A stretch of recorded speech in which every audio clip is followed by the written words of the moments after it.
மனுநீதி சோழன் வரலாறு நமக்கு தெரியும். அது மாதிரி நீதி தவறாத ஆட்சியாளர்கள் பல பேர் இருந்திருக்கிறாங்க இந்த உலகத்துல. ஹசரத் உமர் பின் கத்தாப் அப்படின்னு ஒருத்தர், இஸ்லாத்தின் 2வது கலீஃபா இவர். அவருடைய ஆட்சி காலத்துல நடந்த ஒரு நிகழ்ச்சி. இந்த மன்னருக்கு ஒரு மகன், அவர் பேரு அபு ஷஹ்மா. அந்த மிசர் நாட்டு கவர்னர் அமர் பின் ஆஸ், அந்த மன்னருடைய மகன் கவர்னர் அவர்களுடைய கவனிப்புல இருந்தார். அந்த சமயத்துல ஒரு நாள் அவர் மதுபானா இருந்தனர். கவர்னருக்கு தெரிஞ்சு போச்சு. அவருக்கு தர்ம சங்கடமா போட்டுது. அவர் செஞ்சது மன்னருடைய மகன். கவர்னர் யோசனை பண்ணார். அவர் மெதுவா தன்னுடைய வீட்டுக்கு அழைச்சிட்டு வந்தார்.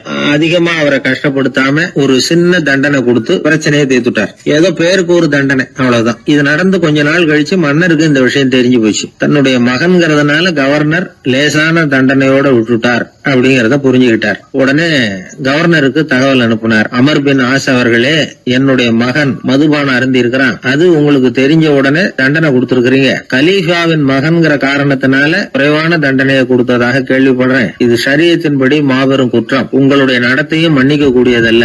இந்த கடிதம் கண்ட உடனே மகன் அபு ஷஹ்மாவை மதீனாவுக்கு அனுப்பி வைக்க வேண்டியது அப்படின்னு கடிதம் எழுதினார். அதை பார்த்தார் கவர்னர். உடனே கலீஃபாவின் மகனை மதீனாவுக்கு அனுப்பி வச்சார். மன்னர் முன்னாடி நீதி விசாரணை நடக்குது. தன்னுடைய மகனுக்கு சவுக்கடி வழங்கும்படியா உத்தரவிடுறார் ஹசரத் உமர் பின் கத்தாப். தண்டனை நிறைவேற்றப்பட்டது. கூடியிருந்தவர்கள்லாம் ஐயா கொஞ்சம் கருணை காட்டுங்க அப்படின்னு சொல்லி மன்னர் கிட்ட வேண்டிக்கிட்டாங்களாம். இந்த வேண்டுகோளை மன்னர் ஏத்துக்கல. நீதியின் முன்னால் தந்தை மகன் அன்பு நேசம் உறவு இந்த முறைகளை எல்லாம் கவனிக்க முடியாது. குற்றம் செஞ்சவர் தண்டிக்கப்பட வேண்டியவர், அவர் யாரா இருந்தாலும் சரி அப்படின்னாராம். எல்லா ஆட்சியாளர்களுமே கவனிக்க வேண்டிய ஒரு செய்தி இது. அவர் ஒரு நாள் தன்னுடைய அரசாங்க கணக்கு வழக்குகளை பார்த்துட்டு இருக்கிறார். அந்த சமயத்துல அவரை பார்க்க ஒரு பெரிய மனிதர் வந்தார். இவர் தன்னுடைய சொந்த வேலை காரணமா வந்திருக்கிறார் அப்படிங்கறத அவர் புரிஞ்சுக்கிட்டார். உடனே அது வரைக்கும் எரிஞ்சுகிட்டு இருந்த விளக்க அணைச்சிட்டு இன்னொரு விளக்க ஏற்றி வச்சுக்கிட்டாராம். இந்த செயலுக்கு என்ன காரணம்னு கேட்டிருக்கிறார் வந்தவர். இதுக்கு அவரு சொன்னார், ஐயா நீங்க வந்த போது இங்க எரிஞ்சுகிட்டு இருந்தது அரசாங்க விளக்கு, இப்ப எரியறது சொந்த விளக்கு. சொந்த விஷயங்களை பேசுறப்போ அரசாங்க பணத்தை செலவு பண்ணக்கூடாது, அதனாலதான்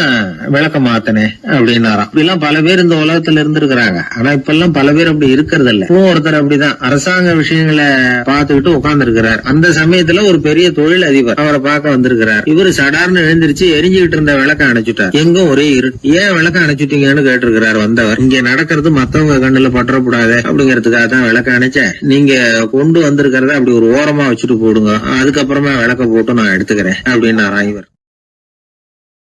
ஒரு ஊர்ல ஒரு பெரியவர் இருந்தார். அவரு ஒரு கோடீஸ்வரர். நிறைய நல்ல காரியங்கள்லாம் செஞ்சுக்கிட்டு இருந்தார். அவரை தேடி நிறைய பேர் வருவாங்க.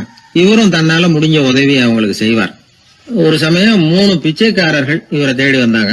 ஏதாவது பொருள் உதவி பெறலாம்னு நினைச்சு 3 பேரும் ஒரே நேரத்துல வரல, தனித்தனியா வந்தாங்க. முதல் பிச்சைக்காரன் காலையில வந்தான். இவர் முன்னாடி வந்து நின்னான். ஐயா எனக்கு 5 ரூபா வேணும், தயவு பண்ணி கொடுங்க அப்படின்னு கேட்டான். இவன் அப்படி கேட்டதான் அவருக்கு கோவம் வந்துட்டுது. என்ன இது, நான் ஏதோ உங்ககிட்ட கடன் பட்டிருக்கிறது மாதிரியும் அதை திருப்பி கொடுன்னு கேக்குறது மாதிரியும் இருக்குது. இவ்வளவு அதிகாரத்தோட பிச்சை கேக்குறேன், எவ்வளவு துணிச்சல் உனக்கு 5 ரூபாயெல்லாம் தர முடியாது, இந்த 2 ரூபா எடுத்துட்டு ஓடு அப்படின்னு சொல்லி ஒரு 2 ரூபாயை தூக்கி எறிஞ்சார். அவன் அதை எடுத்துக்கிட்டு அங்க இருந்து போயிட்டான். அடுத்தபடியா மத்தியானமே ஒரு பிச்சைக்காரன் வந்தான். இவன் எப்படி கேட்டான் தெரியுமா? ஐயா 10 நாளா ஒருவேளை உணவு கூட சாப்பிடல, தயவு பண்ணி எனக்கு உதவி பண்ணுங்கன்னா. உனக்கு எவ்வளவு வேணும்னு கேட்டார். நீங்களா பார்த்து எவ்வளவு கொடுத்தாலும் அது எனக்கு போதும்னா. இந்தா 10 ரூபா, இதை வச்சுக்கோ, ஏதாவது வாங்கி சாப்பிடுனார். அவன் அந்த 10 ரூபாய வாங்கிட்டு போயிட்டான். அதுக்கப்புறமா சாயந்தரமா 3வது பிச்சைக்காரன் வந்தான். இவன் கேட்ட விதம் எப்படி தெரியுமா? மகாராஜா, உங்களுடைய உயர்ந்த குணத்தை பத்தி நான் நிறைய கேள்விப்பட்டிருக்கிறேன், அதனால உங்களை பார்த்து தரிசனம் பண்ணிவிட்டு போகலாம்னு வந்தேன். அற வழியில வாழ்ந்து கொண்டிருக்கிற நீங்கள் தான் கண்கண்ட தெய்வம் அப்படின்னா. உடனே அந்த பெரியவர் என்ன சொன்னார் தெரியுமா? ஐயா தயவு பண்ணி உட்காருங்க, நீங்க ரொம்ப களைச்சு போய் வந்திருக்கிறீங்க, முதல்ல சாப்பிடுங்க, மத்ததெல்லாம் அப்புறம் பார்க்கலாம்னு சொல்லி அவனை உட்கார வச்சு சாப்பாடு போட்டார். அவன் சாப்பிட்டு முடிச்சான். அதுக்கப்புறம் இவர் கேட்டார், இப்ப சொல்லுங்க நான் என்ன பண்ணணும் உங்களுக்குன்னார். அந்த பிச்சைக்காரன் இந்த அன்புக்கு நிகழ்ந்து, ஐயா பசியோட வந்தேன், அறுசுவை விருந்தே படைச்சுட்டீங்க, அது போதும், எனக்கு வேற எதுவும் தேவையில்லை. நீங்க என் பேர்ல காட்டுற அன்பை நான் எப்பவும் மறக்க மாட்டேன், உங்களுக்கு எல்லாம் நல்லபடியா நடக்கும், உங்களுக்கு ஒரு குறையும் வராதுன்னா. இவனுடைய பரிவான இந்த வார்த்தைகள் அவர் மனசை தொட்டுது. அவன் பேர்ல இருந்த அன்பு பல மடங்கு அதிகமாச்சு. அதோட விளைவு என்ன தெரியுமா? இத பாருப்பா, இனிமே நீ வெளியில எங்கேயும் போக வேணாம், இங்கேயே இருந்துருன்னார். தன்னுடைய பங்களாவுக்கு பக்கத்திலேயே அந்த ஆளுக்கு ஒரு வீடும் கட்டி கொடுத்தார். கடைசி வரைக்கும் அந்த ஆளை தனக்கு பக்கத்திலேயே வச்சுக்கிட்டார். இந்த கதைய சுவாமி சிவானந்தர் சொல்லியிருக்கிறார். இறைவன் அந்த கோடீஸ்வரன் மாதிரியாம். அந்த 3 வகையான பிச்சைக்காரர்களும் 3 வகையான பக்தர்களும். இன்றைக்கு உள்ள பக்தர்கள்லாம் இந்த 3 வகையில ஒரு வகையை சேர்ந்தவங்களா தான் இருப்பாங்க. முதல் வகை தான் அதிகமா இருக்கும், மூன்றாவது வகை ரொம்ப அபூர்வம். நம்ம ஊர் பக்கம் ஒரு பெரியவர் இருந்தார். அவர் செலவு பண்ண பயப்படுவார். ஒரு பைசா ஒருத்தருக்கு கொடுக்கறதுனால ரொம்ப யோசனை பண்ணுவார். இவரை தேடிட்டு ஒரு நாள் சில பிச்சைக்காரங்கள்லாம் வந்தாங்க. ஐயா, நாங்கெல்லாம் சேர்ந்து ஒரு பிச்சைக்காரர்கள் சங்கம்னு ஆரம்பிக்கிறோம், அதுக்கு நீங்க ஒரு 1000 ரூபாய் நிதி உதவி பண்ணுனா தேவையில்லைன்னாங்க. அதெல்லாம் ஒன்னும் கொடுக்க முடியாது, அவ்வளவு பணம்லாம் என்கிட்ட கிடையாதுன்னு விட்டார் அவர். சரி, ஒரு 100 ரூபாயாவது கொடுங்களேன் அப்படின்னு கேட்டிருக்கிறாங்க. அதுவும் முடியாதுன்னார். இவங்க இன்னமும் இறங்கி வந்தாங்க. சரி, ஒரு 10 ரூபாயாவது கொடுங்க அப்படின்னு கேட்டு பார்த்தாங்க. அதெல்லாம் கிடையாதுன்னு ஒரே முடிவா சொல்றாரு அவர். கடைசியா ஒரு 10 காசாவது கொடுங்க சார், வாங்கிட்டு போறோம் அப்படின்னு கேட்டாரு ஒருத்தர் இந்த கும்பல்ல இருந்து. அது கூட என்கிட்ட கிடையாதுன்னு ரொம்ப துல்லியமா சொல்லிவிட்டாரு அந்த பெரிய மனிதர். அதாவது எதுவுமே கொடுக்க முடியாது, நீங்க போயிட்டு வாங்கன்னு விட்டார். அப்போ இந்த கும்பல்ல இருந்து ஒருத்தர் சொன்னார், சரி நீங்க எதுவுமே தர முடியாதுங்கிறீங்க, அப்படின்னா ஒண்ணு செய்யுங்களேன்னாங்க. என்ன செய்யணும்னார். பேசாம நீங்களும் எங்க சங்கத்துல ஒரு மெம்பரா சேர்ந்துருங்க அப்படின்னாங்களாம். இப்படி இருக்கிற மனிதர்கள் அதிகம். அதனால இந்த 3 பிச்சைக்காரர்கள் அப்படிங்கிற இந்த கதையிலிருந்து நாம புரிந்து கொள்ள வேண்டியது, எப்படி பேசணும், எப்படி பக்தி செலுத்தணும், எப்படி இந்த உலகத்துல வாழணும் அப்படிங்கிற கருத்து பூராவும் இந்த அறவுரையிலிருந்து நாம புரிந்து கொள்ளலாம். ஒரு சாலையில போக்குவரத்து நெரிசல், ஒருத்தர் அடிபட்டு கிடக்கிறார். கூட்டத்துல ஒருத்தர் கத்துறார், உடனே ஆம்புலன்ஸுக்கு போன் பண்ணுங்க அப்படின்னு. ஒருத்தர் ஓடி போய் தகவல் கொடுக்கிறார். கொஞ்ச நேரத்துல ஆம்புலன்ஸ் வருது. அடிபட்டவரை கொண்டுட்டு போய் ஆஸ்பத்திரியில சேர்க்குது. அங்க அவசர வைத்தியம், அவர் பொழைச்சுக்கிறார். ஆம்புலன்ஸுங்கிற ஒரு வசதி இல்லைன்னா அவரை அவ்வளவு சீக்கிரத்துல ஆஸ்பத்திரிக்கு கொண்டுட்டு போக முடியுமா? ஆபத்துக்கு உதவுகிற நண்பர் மாதிரி இந்த ஆம்புலன்ஸ். அந்த காலத்துல போர்கள் அதிகம், அதுல அடிபடுறவங்களும் அதிகம். அடிபட்டு கிடக்கிற போர் வீரர்களை அவசரமா மருத்துவர்கிட்ட கொண்டுட்டு போகணும். எப்படி கொண்டுட்டு போறது? ஒரு கனமான துணிய தூளி மாதிரி கட்டுவாங்க. குழந்தைகளை தூங்க வைக்கிறதுக்காக துணியில தொட்டில் கட்டுறோம்ல, அது மாதிரி அந்த தூளியில அடிபட்டவங்களை படுக்க வைப்பாங்க. அப்படியே தூக்கிட்டு போவாங்க. அதுக்கப்புறம் தான் மருத்துவ சிகிச்சை. இதுதான் ஆரம்ப காலத்துல நடந்துகிட்டு இருந்தது. இதுல என்ன ஒரு சிரமம்னா, அவசரமா கொண்டுட்டு போய் சேர்க்க முடியாது. அதனால பாதி வழியிலேயே அவங்க போய் சேர்ந்துருவாங்க பல பேர். சரி, கொஞ்சம் சீக்கிரமா அவங்கள கொண்டுட்டு போறதுக்கு என்ன வழி அப்படின்னு யோசனை பண்ணாங்க. குதிரை மேல ஏத்தி கொண்டுட்டு போனா என்ன அப்படின்னு ஒரு யோசனை. அது மாதிரியே செஞ்சு பார்த்தாங்க. அது இன்னமும் ஆபத்தா போட்டுது. குதிரை ஓடுற வேகத்துக்கும் அது போடுற குலுக்கலுக்கும் அடிபட்டு கிடக்கிறவனால ஈடு கொடுக்க முடியுமா? அலுங்காம குலுங்காம கொண்டுட்டு போக வேண்டிய விஷயம் இல்லை இது. சரி, குதிரை முதுகுல அவனை கொண்டுட்டு போக வேணாம், குதிரை வண்டியில கொண்டுட்டு போனா என்ன? 4 சக்கரம் உள்ள ஒரு குதிரை வண்டியை தயார் பண்ண வேண்டியது. அதை ஆம்புலன்ஸா உபயோகப்படுத்த ஆரம்பிச்சாங்க. 1487 இது பழக்கத்துக்கு வந்துதான்.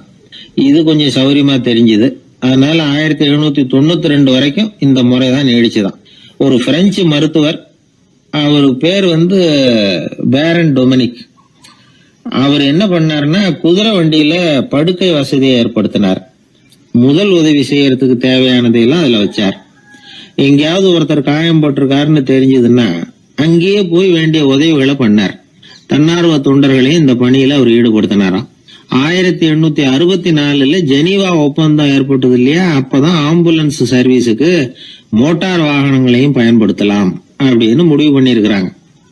அந்த சமயத்துல இன்னொரு விதமான ஆம்புலன்ஸ் சேவையும் நடந்துதான். அதாவது ராட்சத பலூன்கள் இருக்குல்ல, அதையெல்லாம் ஆம்புலன்ஸா பயன்படுத்தி இருக்கிறாங்க. முதல் தடவையா அமெரிக்காவில 1930 தான் ஒரு முழுமையான ஆம்புலன்ஸ் வாகனம் நடமாட ஆரம்பிச்சுதான். அதாவது அதுல ஆக்சிஜன் சிலிண்டர் இருக்கும், ட்ரிப்ஸ் மாதிரி அவசர தேவை உபகரணங்கள் இருக்கும், ஒரு மருத்துவர் இருப்பார், ஒரு நர்ஸ் இருப்பாங்க. இப்படிப்பட்ட ஒரு ஆம்புலன்ஸ் வசதி வந்த பிறகுதான் பல உயிர்களை காப்பாற்றக்கூடிய ஒரு நல்ல வாய்ப்பு ஏற்பட்டது. இப்பெல்லாம் இந்த ஆம்புலன்ஸ் சேவை எவ்வளவோ முன்னேற்றம் கண்டிருக்கு. மோட்டார் வாகனம் மட்டும் இல்ல, படகு, ஹெலிகாப்டர், விமானங்கள் இதெல்லாம் கூட இப்ப இந்த பணிக்கு ரொம்ப உபயோகமா இருக்கு. ஆபத்துல இருக்கிற ஒரு மனுஷனை பார்த்துட்டா உடனே அவனை காப்பாத்தணுங்கிற எண்ணம் இன்னொரு மனுஷனுக்கு ஏற்படத்தான் செய்யுது. அதனாலதான் காலம் ஏதோ கொஞ்சம் ஒழுங்கா ஓடிட்டு இருக்குது. ஒரு ஊர்ல ஒரு குரு இருந்தார். ஒரு நாள் அவரை தேடிட்டு ஒருத்தன் வந்தான். உனக்கு என்ன வேணும்னு கேட்டார் குரு. எனக்கு ஞான தெளிவு வேணும், அதுக்கு உங்க உபதேசம் எனக்கு தேவைன்னா. உபதேசம் வேணும்னா அதை பெற்றுக்கொள்ளுகிற அளவுக்கு தகுதி உள்ளவனா உன்னை தயார்படுத்திக்கணுமேன்னார்.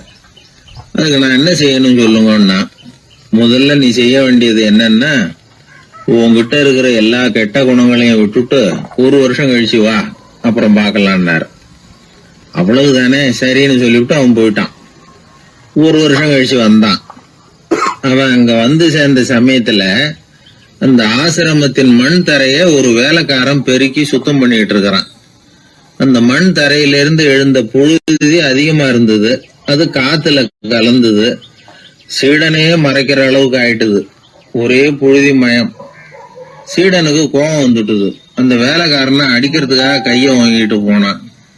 அவன் ஓடி போய் குரு கிட்ட சொல்லிவிட்டான், குருவே, உங்க உத்தரவுப்படிதான் நான் தரையை சுத்தம் பண்ணேன், ஆனா அந்த ஆளு என்ன அடிக்க வர்றான் அப்படின்னா. குரு பார்த்தார், அந்த சீடனை கூப்பிட்டார். இத பாருப்பா, உன்னுடைய எண்ணங்கள்ல பாம்பு புகுந்துட்டுது, அதையெல்லாம் விரட்டி அடிச்சு விட்டு 1 வருஷம் கழிச்சு வா, அதுக்கப்புறம் பாக்கலான்னுட்டார். சீடன் யோசனை பண்ணான். சரின்னு சொல்லிட்டு போயிட்டான். 1 வருஷம் கழிச்சு மறுபடியும் வந்தான். இப்போ அவன் வர்ற சமயத்துல அந்த வேலைக்காரன் என்ன பண்ணான் தெரியுமா? குரு கட்டளைப்படி தரையை பெருக்கினான். அப்புறம் அந்த புழுதியை எடுத்து வேணும்னே அந்த சீடன் மேல தூவனான். அவ்வளவுதான். சீடனுக்கு மகாகம் வந்துட்டுது. அந்த வேலைக்காரனை பிடிச்சி கண்ணாமண்ணான்னு திட்டிவிட்டான். வேலைக்காரன் குரு கிட்ட ஓடனான். ஐயா, அந்த ஆளு வாய்க்கு வந்தபடியெல்லாம் திட்டுறான் அப்படின்னா. குரு பார்த்தார். ஓ அப்படியா? அப்படின்னா இந்த தடவை பாம்புகள் கிடையாது, இப்போ அவன் இதயத்துக்குள்ள நுழைஞ்சிருக்கிறது நாய். அதை விரட்டி அடிச்சு விட்டு இன்னும் ஒரு வருஷம் கழிச்சு அவனை வர சொல், அப்புறம் பார்க்கலாம் அப்படின்னு சொல்லி அனுப்பி வச்சுட்டார். சீடன் திரும்பி போயிட்டான். 1 வருஷம் கழிச்சு மறுபடியும் வந்தான். இப்போ அவன் வர்றப்போ என்ன செய்யணுங்கிறத அந்த வேலைக்காரங்கிட்ட குரு ஏற்கனவே சொல்லி வச்சிருக்கிறார். அது பிரகாரமே அவன் பண்ணனான். அவன் என்ன செஞ்சான் தெரியுமா? கூட்டி பெருக்கின புழுதியை எல்லாம் ஒரு வாளி தண்ணியில போட்டு நல்லா கலக்கி அந்த சீடன் தலையில ஊத்தினான். இவ்வளவு செஞ்சும் இந்த தடவை அவனுக்கு கோபமே வரல. அதுக்கு பதிலா அவனை பார்த்து நன்றின்னா. எதுக்கு நன்றி தெரியுமா? எதையும் சகிச்சுக்கிட்டு அமைதியா இருக்கும் குணத்தை கற்றுக்கொள்வதற்கு உதவியா இருந்ததுக்காக அந்த வேலைக்காரனுக்கு நன்றி. இத கேள்விப்பட்ட உடனே அந்த குரு ஓடி வந்தார். இவனை கட்டி பிடிச்சுக்கிட்டார். இனிமே நான் உனக்கு உபதேசம் பண்ணலாம், அதுக்கான தகுதி உனக்கு வந்துட்டுதுன்னார். இதுல இருந்து என்ன தெரியுது? ஒருத்தர்கிட்ட உபதேசம் வாங்கணும்னா கூட அதுக்குன்னு ஒரு தகுதி நமக்கு தேவைப்படுது. சகிப்புத்தன்மை ஒவ்வொரு மனிதனுக்கும் தேவைதான். இந்த காலத்துல ஒரு குரு, அவரை தேடி ஒருத்தன் வந்தான். குரு அவனை நிமிர்ந்து பார்த்துட்டு சொன்னார், நீ முதல்ல சகிப்புத்தன்மையை வளர்த்துக்கிட்டு அதுக்கப்புறம் என்கிட்ட வாழ்னார். இவன் அவரை நிமிர்ந்து பார்த்துட்டு சொன்னான், குருவே, நான் உங்ககிட்ட வந்திருக்கிறதே சகிப்புத்தன்மையை வளர்த்துக்கிறதுக்காகத்தானே அப்படின்னு. நாட்டுல நல்லவங்க ஒருத்தர் 2 பேர் இருக்கிறதுனால தாங்க மழையே பெய்யுது அப்படின்னு சொல்றது உண்டு. நல்லார் ஒருவர் உளரேல் அவர் பொருட்டு எல்லாருக்கும் பெய்யும் மழை. சில சமயம் ரொம்ப பேர் திடீர்னு நல்லவங்களா ஆயிடுவாங்க போல இருக்கு. அதனால தான் விடாம பேய் மழையா கொட்டி தீர்த்துடுது. எல்லாரும் நல்லவங்களாயிட்டா உலகமே தாங்காது போல இருக்க. அப்பப்போ ஒருத்தர் 2 பேர் நல்லவங்களாகணும், அப்பதான் சீரா மழை பெய்யும். மாசத்துக்கு 3 பேர் நல்லவங்களானா மாதம் மும்மாரி பொழியும். இதெல்லாம் வேடிக்கை பேச்சு. இப்போ இதெல்லாம் ஒரு பக்கம் இருக்கட்டும். இப்போ விஷயத்துக்கு வருவோம். ஒரு கும்பல்ல நல்லவன் யாரு அப்படிங்கிறத எப்படி கண்டுபிடிக்கிறது? இதுக்கு ஒரு வேடிக்கை கதை உண்டு. என்னுடைய நண்பர் ஒருத்தருக்கு அவங்க பாட்டியம்மா சொன்ன கதையா அது. அது என்ன கதைன்னா, ஒரு ஊர்ல ஒரு சமயம் பலமான மழை பெய்ய ஆரம்பிச்சுட்டுதான். இடி மின்னல் ரொம்ப கடுமையா இருந்திருக்குது. ஆரம்பிச்ச மழை வர வர கடுமையா ஆகிட்டு இருக்குதே தவிர நிக்கிற பாடா தெரியல. ஊர் ஜனங்கள்லாம் பார்த்தாங்க. இதுக்கு மேலேயும் வீட்டு உள்ள இருந்தா ஆபத்துங்கிறத புரிஞ்சுக்கிட்டாங்க. ஏன்னா வீடெல்லாம் இடிஞ்சி விழுந்துருமோங்கிற பயம். உடனே எல்லாரும் புறப்பட்டு ஊருக்கு பொதுவா இருந்த ஒரு மண்டபத்துல போய் தங்கிக்கிட்டாங்க. மின்னல் கடுமையா இருந்தது. இடி எந்த நேரத்திலையும் விழலாம்ங்கிற நிலைமை. எப்போ விழலாம்னு பார்த்துக்கிட்டு இருக்குது. அந்த மண்டபத்துல இருந்த ஜனங்கள் மனசுக்குள்ள ஒரு பயம். நம்ம கூட்டத்துல யாராவது ஒரு கெட்டவன் பாவம் பண்ணவன் இருந்தா கூட இடி இந்த மண்டபத்துல விழுந்துரும், அது எல்லாருக்கும் ஆபத்து அப்படின்னு நினைச்சாங்க. சரி, இதுக்கு என்ன பண்ணலாம் அப்படின்னு யோசனை பண்ணாங்க. அந்த கூட்டத்துல ஒரு பெரியவர் இருந்தார். அவரு ஒரு யோசனை சொன்னார். இதை பாருங்க, அதுக்கு ஒரு வழி இருக்கு. அதோ எதிர்த்தாப்புல கொஞ்சம் தூரத்துல ஒரு உயரமா மரம் ஒண்ணு இருக்கு பாருங்க. பொதுவா இடி சுலபமா விழறது அது மாதிரி உயரமான மரத்துல தான். நம்ம கூட்டத்துல இருக்கிறவங்க எல்லாரும் ஒவ்வொருத்தரா போய் அந்த மரத்தை தொட்டு விட்டு திரும்பி வந்துடணும். நம்மள பாவம் பண்ணவன் யாரோ அவன் அந்த மரத்தை தொடுற சமயத்துல இடி விழுந்துரும், அவன் மட்டும் போயிடுவான், மண்டபத்தில் இருக்கிற நாமெல்லாம் பொழைச்சிக்கலாம் அப்படின்னு ஐடியா கொடுத்தாரு அந்த பெரியவர். இது நல்ல யோசனையா பட்டது. எல்லாரும் ஒத்துக்கிட்டாங்க. ஒவ்வொருத்தரா போய் அந்த மரத்தை தொட்டு விட்டு திரும்பி வந்தாங்க. இடி எதுவும் விழல. இன்னமும் பாவம் பண்ண ஆசாமி அதை போய் தொடலை போல இருக்கு அப்படின்னு நினைச்சுக்கிட்டாங்க. ஒவ்வொருத்தரா போறாங்க, எல்லாரும் போய் தொட்டுவிட்டு வந்தாச்சு. இன்னும் ஒரே ஒரு ஆசாமி தான் பாக்கி. கடைசியா இருந்த அந்த ஆள் பயந்துட்டான்.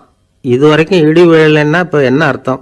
இப்ப நாம தான் பாக்கி, நாம தான் தப்பு பண்ண ஆள் போல இருக்கு அப்படின்னு நினைச்சுட்டான். அதனால துணிச்சலா போய் தொடுறதுக்கு பயந்தான், தயங்கிக்கிட்டே இருந்தான். இருந்தாலும் மற்றவங்க எல்லாம் சும்மா இருப்பாங்களா? கட்டாயப்படுத்தி கழுத்தை பிடிச்சி தள்ளாத குறையா அவனை தள்ளி விட்டாங்க, போய் தொட்டுட்டு வாடான்னு. அவன் நடுங்கிட்டே போய் அந்த மரத்தை தொட்டான். அதே வினாடி ஒரு பயங்கரமான மின்னல் இடி விழுந்துட்டுது. எங்க விழுந்தது தெரியுமா? அந்த ஆள் மேல இல்ல, மண்டபத்துல விழுந்தது. மண்டபத்துல இருந்தவங்க பூரா காலி. அந்த ஒரு ஆள் மட்டும் பொழைச்சிக்கிட்டான். இந்த ஒரு ஆளை காப்பாத்துறதுக்காக தான் இடி மண்டபத்துல விழாம இருந்திருக்குது. இதுதான் கதை. அதனால நல்லவங்க எப்படியும் தப்பிச்சுக்குவாங்க அப்படிங்கிறது ஒரு நீதி. ஒருத்தன் அப்படிதான் தெருவில் நடந்து போய்கிட்டு இருந்தான், ரொம்ப நல்லவன். எதிரில் ஒருத்தன் சைக்கிளில் வந்துகிட்டு இருந்தான். அதுல மோதி இவன் கீழே விழுந்துட்டான். சைக்கிள்காரன் உடனே இறங்கி இவனை தூக்கி விட்டான். இவன் எழுந்திரிச்சு அவனை முறைச்சி பார்த்தான். அப்படி பார்க்காதீங்க சார், நீங்க ரொம்ப புண்ணியம் பண்ணியிருக்கீங்க, அதுதான் இப்போ சைக்கிளில் மோதிக்கிட்டீங்க அப்படின்றான். என்ன அப்படி சொல்றேன் நானா? இவன் 10 நிமிஷத்துக்கு முன்னாடி நான் லாரி ஓட்டிட்டு வந்தேன், அப்போ நீங்க எதிரில் வந்திருந்தீங்கன்னா என்ன ஆயிருக்கும் அப்படின்னானா அவன். ஒரு பெரிய அரசன் இந்த உலகம் பூராவே ஆண்டுகிட்டு இருந்தான். ரொம்ப காலம் அப்படி அரசாட்சி பண்ணிட்டு இருந்தான். திடீர்னு அவனுக்கும் சில எதிரிகள் முளைச்சாங்க. அவங்கெல்லாம் ஒன்று சேர்ந்து இவனை தோற்கடிச்சுட்டாங்க. தோத்து போனதும் இவனுக்கு பயம் வந்துட்டுது, எங்கே எதிரிகள் நம்ம கொண்டுடுவாங்களோ அப்படின்னு. வெளியில வந்தா தனக்கு ஆபத்துன்னு பயந்துக்கிட்டு யாருக்கும் தெரியாம ஒரு குகைக்குள்ள போய் பதுங்கி கிடக்கிறான். நிலைமைய பாருங்க. முதல் நாள் அரண்மனையில அதிகாரம் பண்ணிக்கிட்டு இருந்தவன் மறுநாள் குகையில பயந்து போய் பதுங்கி கிடக்கிறான். ராத்திரி நேரம் வந்தது, பசி வயத்தை கிள்ளுது, பிச்சை எடுத்து சாப்பிட வேண்டிய நிலைமை. பிச்சை எடுக்கிறதுக்கு பாத்திரம் வேணுமே, என்ன பண்றது அப்படின்னு அங்கேயும் இங்கேயும் பார்க்கறான்.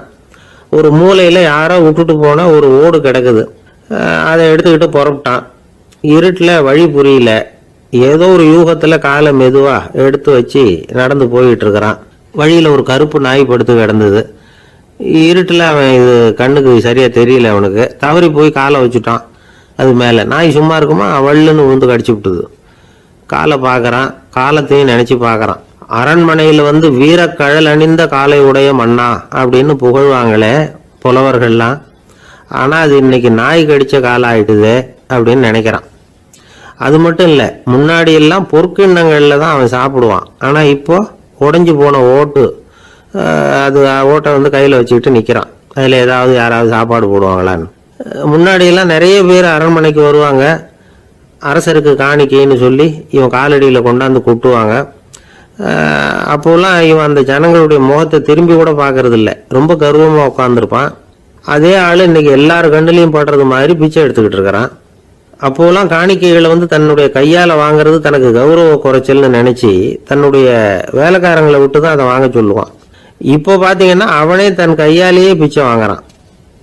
நினைச்சு பாருங்க, அந்த மனுஷன் முதல் நாள் அரசன், மறுநாள் பிச்சைக்காரன். எவ்வளவு வித்தியாசம்! செல்வம் தான் இப்படி ஒரு வித்தியாசம் ஏற்படுறதுக்கு காரணம். அப்படிப்பட்ட செல்வம் வாழ்க்கையை நடத்துறதுக்கு நமக்கு தேவைதான். ஆனா அதையே நாம் அடைய வேண்டிய பயனா நினைக்கிறோம் பாருங்க, அதுதான் வேடிக்கை. இத நம்மாழ்வார் அழகா ஒரு பாசுரத்துல சொல்றார். ஒரு நாயகமாய் ஓட உலகுடன் ஆண்டவர், கருணாய் கவர்ந்த காலர், சிதைகிய பானையர், பெருநாடு காண இம்மையிலே பிச்சைதாம் கொள்வர், திருநாரணன் தாழ் காலம் பெற சிந்தித்து உய்மினோ அப்படிங்கிறார் நம்மாழ்வார். ஒரு பெரிய பணக்காரர் ஒரு துறவிகிட்ட போய், சாமி என்கிட்ட நிறைய பணம் இருக்கு, இருந்தாலும் நிம்மதி இல்லை, என்னால நிம்மதியா இருக்க முடியல, என்ன காரணம்னு கேட்டாராம். உடனே அந்த துறவி இதுக்கு நேரடியா பதில் சொல்லாம பக்கத்துல நின்றுகிட்டு இருந்த ஒரு குழந்தைய கூப்பிட்டார். அது ஓடியாந்தது. ஒரு ஆப்பிள் பழத்தை எடுத்து அது கையில கொடுத்தார். அதை வாங்கிக்கிட்டு குழந்தை சிரிச்சுது. இன்னொரு பழத்தை எடுத்து கொடுத்தார். அதை இன்னொரு கையில வாங்கிட்டு சிரிச்சுது. 3வது ஆப்பிளை எடுத்து கொடுத்தார். 2 பழத்தையும் நெஞ்சில் அணைச்சிக்கிட்டு 3வது பழத்தையும் வாங்குறதுக்கு முயற்சி பண்ணிச்சு. ஆனால் அது உடனே நழுவி கீழே விழுந்து உருண்டு ஓடிச்சு. ஏற்கனவே இருந்ததும் விழுந்துட்டுது. இப்போ அந்த குழந்தை அழ ஆரம்பிச்சுட்டுது.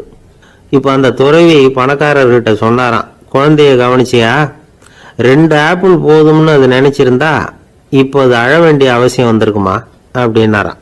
எதுவுமே அளவுக்கு மிஞ்சினா துன்பம்தான். இந்த காலத்தில் இதெல்லாம் யாரு காதில் வாங்குறாங்க? ஒருத்தனை நல்ல வழிக்கு கொண்டு வரணும்னு நினைச்சு அவனை கூப்பிட்டு உட்கார வச்சு இந்த கதையை சொல்லிட்டு இருந்தாங்க. சொல்லிவிட்டு அந்த குழந்தை செஞ்சது தப்பு தானே அப்படின்னு கேட்டிருக்கிறாங்க. ஆமாம், தப்பு தான். நானா இருந்தா அப்படி செஞ்சிருக்க மாட்டேன் நானா இவன். 2 பழமே போதும்னு சொல்லியிருப்பியா அப்படின்னு கேட்டிருக்காங்க. அப்படி இல்லைங்க, அவர் கொடுக்க கொடுக்க ஒவ்வொரு பழமா வாங்கி பின்னாடி வச்சுட்டு மறுபடியும் கையை நீட்டுவேன் அப்படிங்கிறானா. இவெல்லாம் எந்த காலத்துல திருந்துறது? ஒரு பெரிய தத்துவ சிந்தனையாளர் இருந்தார், சுவாங்சு அப்படின்னு பேரு. அவருடைய மனைவி ஒரு நாள் திடீர்னு காலமாயிட்டாங்க. ஐயோ பாவம், அவர் ரொம்ப வருத்தப்படுவார், போய் ஆறுதலா 4 வார்த்தை பேசிவிட்டு வரலாம் அப்படின்னு நினைச்சுக்கிட்டு நிறைய பேர் அவரை தேடிட்டு வந்தாங்களாம். வந்தவங்களுக்கு ஆச்சரியம், ஏன்னா இவர் வருத்தப்பட்டுக்கிட்டு இருப்பார் அப்படின்னு தானே எதிர்பார்த்தாங்க. அப்படி இல்லை, தாளம் போட்டுக்கிட்டு உட்காந்துருக்கிறார். தாளத்துக்கு தகுந்த மாதிரி பாட்டு வேற பாடிக்கிட்டு இருக்கிறார். என்ன மனுஷன் அவர், கொஞ்சம் கூட கவலை இல்லாம இப்படி இருக்கிறாரு அப்படின்னு நினைச்சாங்க. ஒருத்தர் துணிஞ்சு அவர்கிட்ட கேட்டுட்டார், என்னங்க இது இப்படி அப்படின்னு. அதுக்கு அவர் என்ன சொன்னார் தெரியுமா? இதை பாருங்க, என்னுடைய மனைவி பிறக்கிறதுக்கு முன்னாடி அவளுக்கு உயிரும் கிடையாது, உடலும் கிடையாது. அதுக்கு பிறகுதான் உயிர் வந்தது, உடல் வந்தது, அந்த உருவம் வந்தது. இப்போ என்ன ஆச்சு? அந்த உருவமும் உயிரும் போயிட்டுது, அவ்வளவுதானே. வந்தது போயிட்டுது. இளவேனில் காலம், இலையுதிர் காலம், பனிக்காலம், இப்படி பருவங்கள் மாறி மாறி வருது இல்லையா? அது மாதிரி பிறப்பும் இறப்பும் மாறி மாறி வருது. இது இயற்கை. இதுக்காக அழுதா அது எப்படி அப்படின்னாராம். ஞான தெளிவு அடைஞ்சவங்களுக்கு எல்லாமே சுகம்தான். திருவள்ளுவரும் அதைத்தான் சொல்றார், உறங்குவது போலும் சாக்காடு, உறங்கி விழிப்பது போலும் பிறப்பு. தூங்குறதுக்கெல்லாம் நாம வருத்தப்பட்டுக்கிட்ட இருக்கிறோமா? இன்னைக்கு தூங்க வேண்டியிருக்குதே, இன்னும் கொஞ்சம் நேரத்தில் நான் தூங்க வேண்டியிருக்கு அப்படின்னு சொல்லி யாராவது அழுதுகிட்டு இருப்பாங்களா? அதனால் இந்த உலக வாழ்க்கையினுடைய இயல்பை யதார்த்தத்தை நாம் தெளிவாக புரிஞ்சுக்கணும். அப்படி புரிஞ்சுக்கிட்டா நாம் கவலை இல்லாமல் வாழ முடியும். ஒரு வயசான தாத்தா பாட்டி 60 வருஷத்துக்கு முன்னாடி அவங்களுக்கு கல்யாணம் ஆச்சு. ஒன்றாவே வாழ்ந்தாங்க, ஒன்றாவே இறந்து போனாங்க.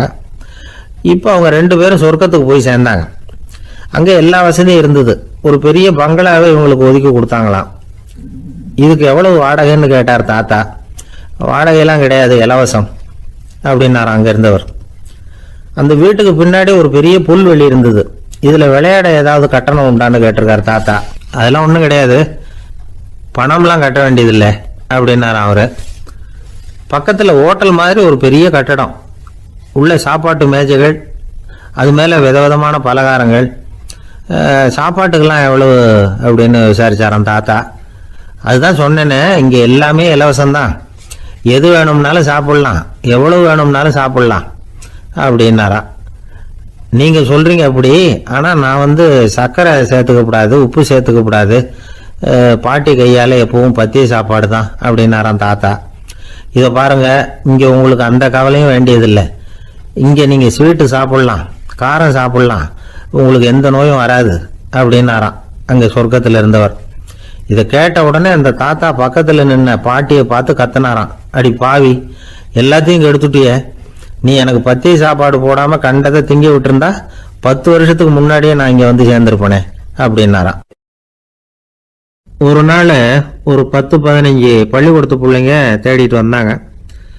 உங்களை பார்த்துட்டு தான் போகணும், அதுக்காக தான் வந்திருக்கோம்னாங்க. என்ன விஷயம்னு கேட்டோம். நாங்கள்லாம் கூடி ஒரு முடிவு பண்ணியிருக்கிறோம், அதை உங்ககிட்ட சொல்லணும் அப்படின்னாங்க. அதுவும் ஒரு வாண்டு பையன் அதை சொன்னான். என்ன முடிவு அது அப்படின்னு கேட்டோம் ரொம்ப ஆர்வமாக. அதை இப்போ சொல்ல மாட்டோம், எங்களுக்கு பிடிக்கிற மாதிரி ஏதாவது ஒரு தகவல் சொன்னால் அதுக்கப்புறம் நாங்கள் அதை சொல்கிறோம் அப்படின்னா அந்த வாண்டு பையன். சரி, சின்ன பையன்கிட்ட இன்னைக்கு வசமாக மாட்டிக்கிட்டோம் அப்படின்னு நினச்சிக்கிட்டு அவங்களுக்கு தகுந்த மாதிரி ஒரு கதை சொல்ல ஆரம்பித்தோம். அது என்ன கதைன்னா, ஒரு பெரிய காடு, அதில் பலவிதமான மிருகங்கள். அந்த காட்டுக்கு ஒரு சிங்கம் தான் ராஜா. எப்பவும் காட்டுக்கு அது தானே ராஜா. ஒரு பெரிய யானைக்கு இது பொறுக்கலை. என்ன இது, எப்போ பார்த்தாலும் இங்கே சிங்கத்துக்கே ராஜா பதவி கிடைக்குது, நான்லாம் எவ்வளவு பலசாலியாக இருக்கிறேன், அப்படி இருந்தும் எனக்கு அந்த பதவி கிடைக்கலையே அப்படின்னு தனக்குள்ளே பொறுமிக்கிட்டே இருந்தது. ராஜா பதவியை நினைச்சு ரொம்ப ஏக்கம், அதுக்கு பதவி மோகம். இந்த சமயம் பார்த்து ஒரு குள்ள நரி கூட்டம் அதை தேடிட்டு வந்தது. ஐயா பெரியவங்களே, நீங்க இந்த காட்டுக்கு ராஜாவா இருக்க ஆசைப்படுறீங்க, அதுல ஒன்றும் தப்பு இல்லை. ஆனா அதுக்கு முன்னாடி நீங்க எங்க கூட்டத்துக்கு கொஞ்ச நாள் தலைவரா இருங்க, அதாவது ராஜாவா இருங்களேன், உங்களுக்கும் ஒரு ட்ரைனிங் கிடைச்சது மாதிரி இருக்கும் அப்படின்னு சொல்லியிருக்குது இந்த கூட்டம், குள்ள நரி கூட்டம்.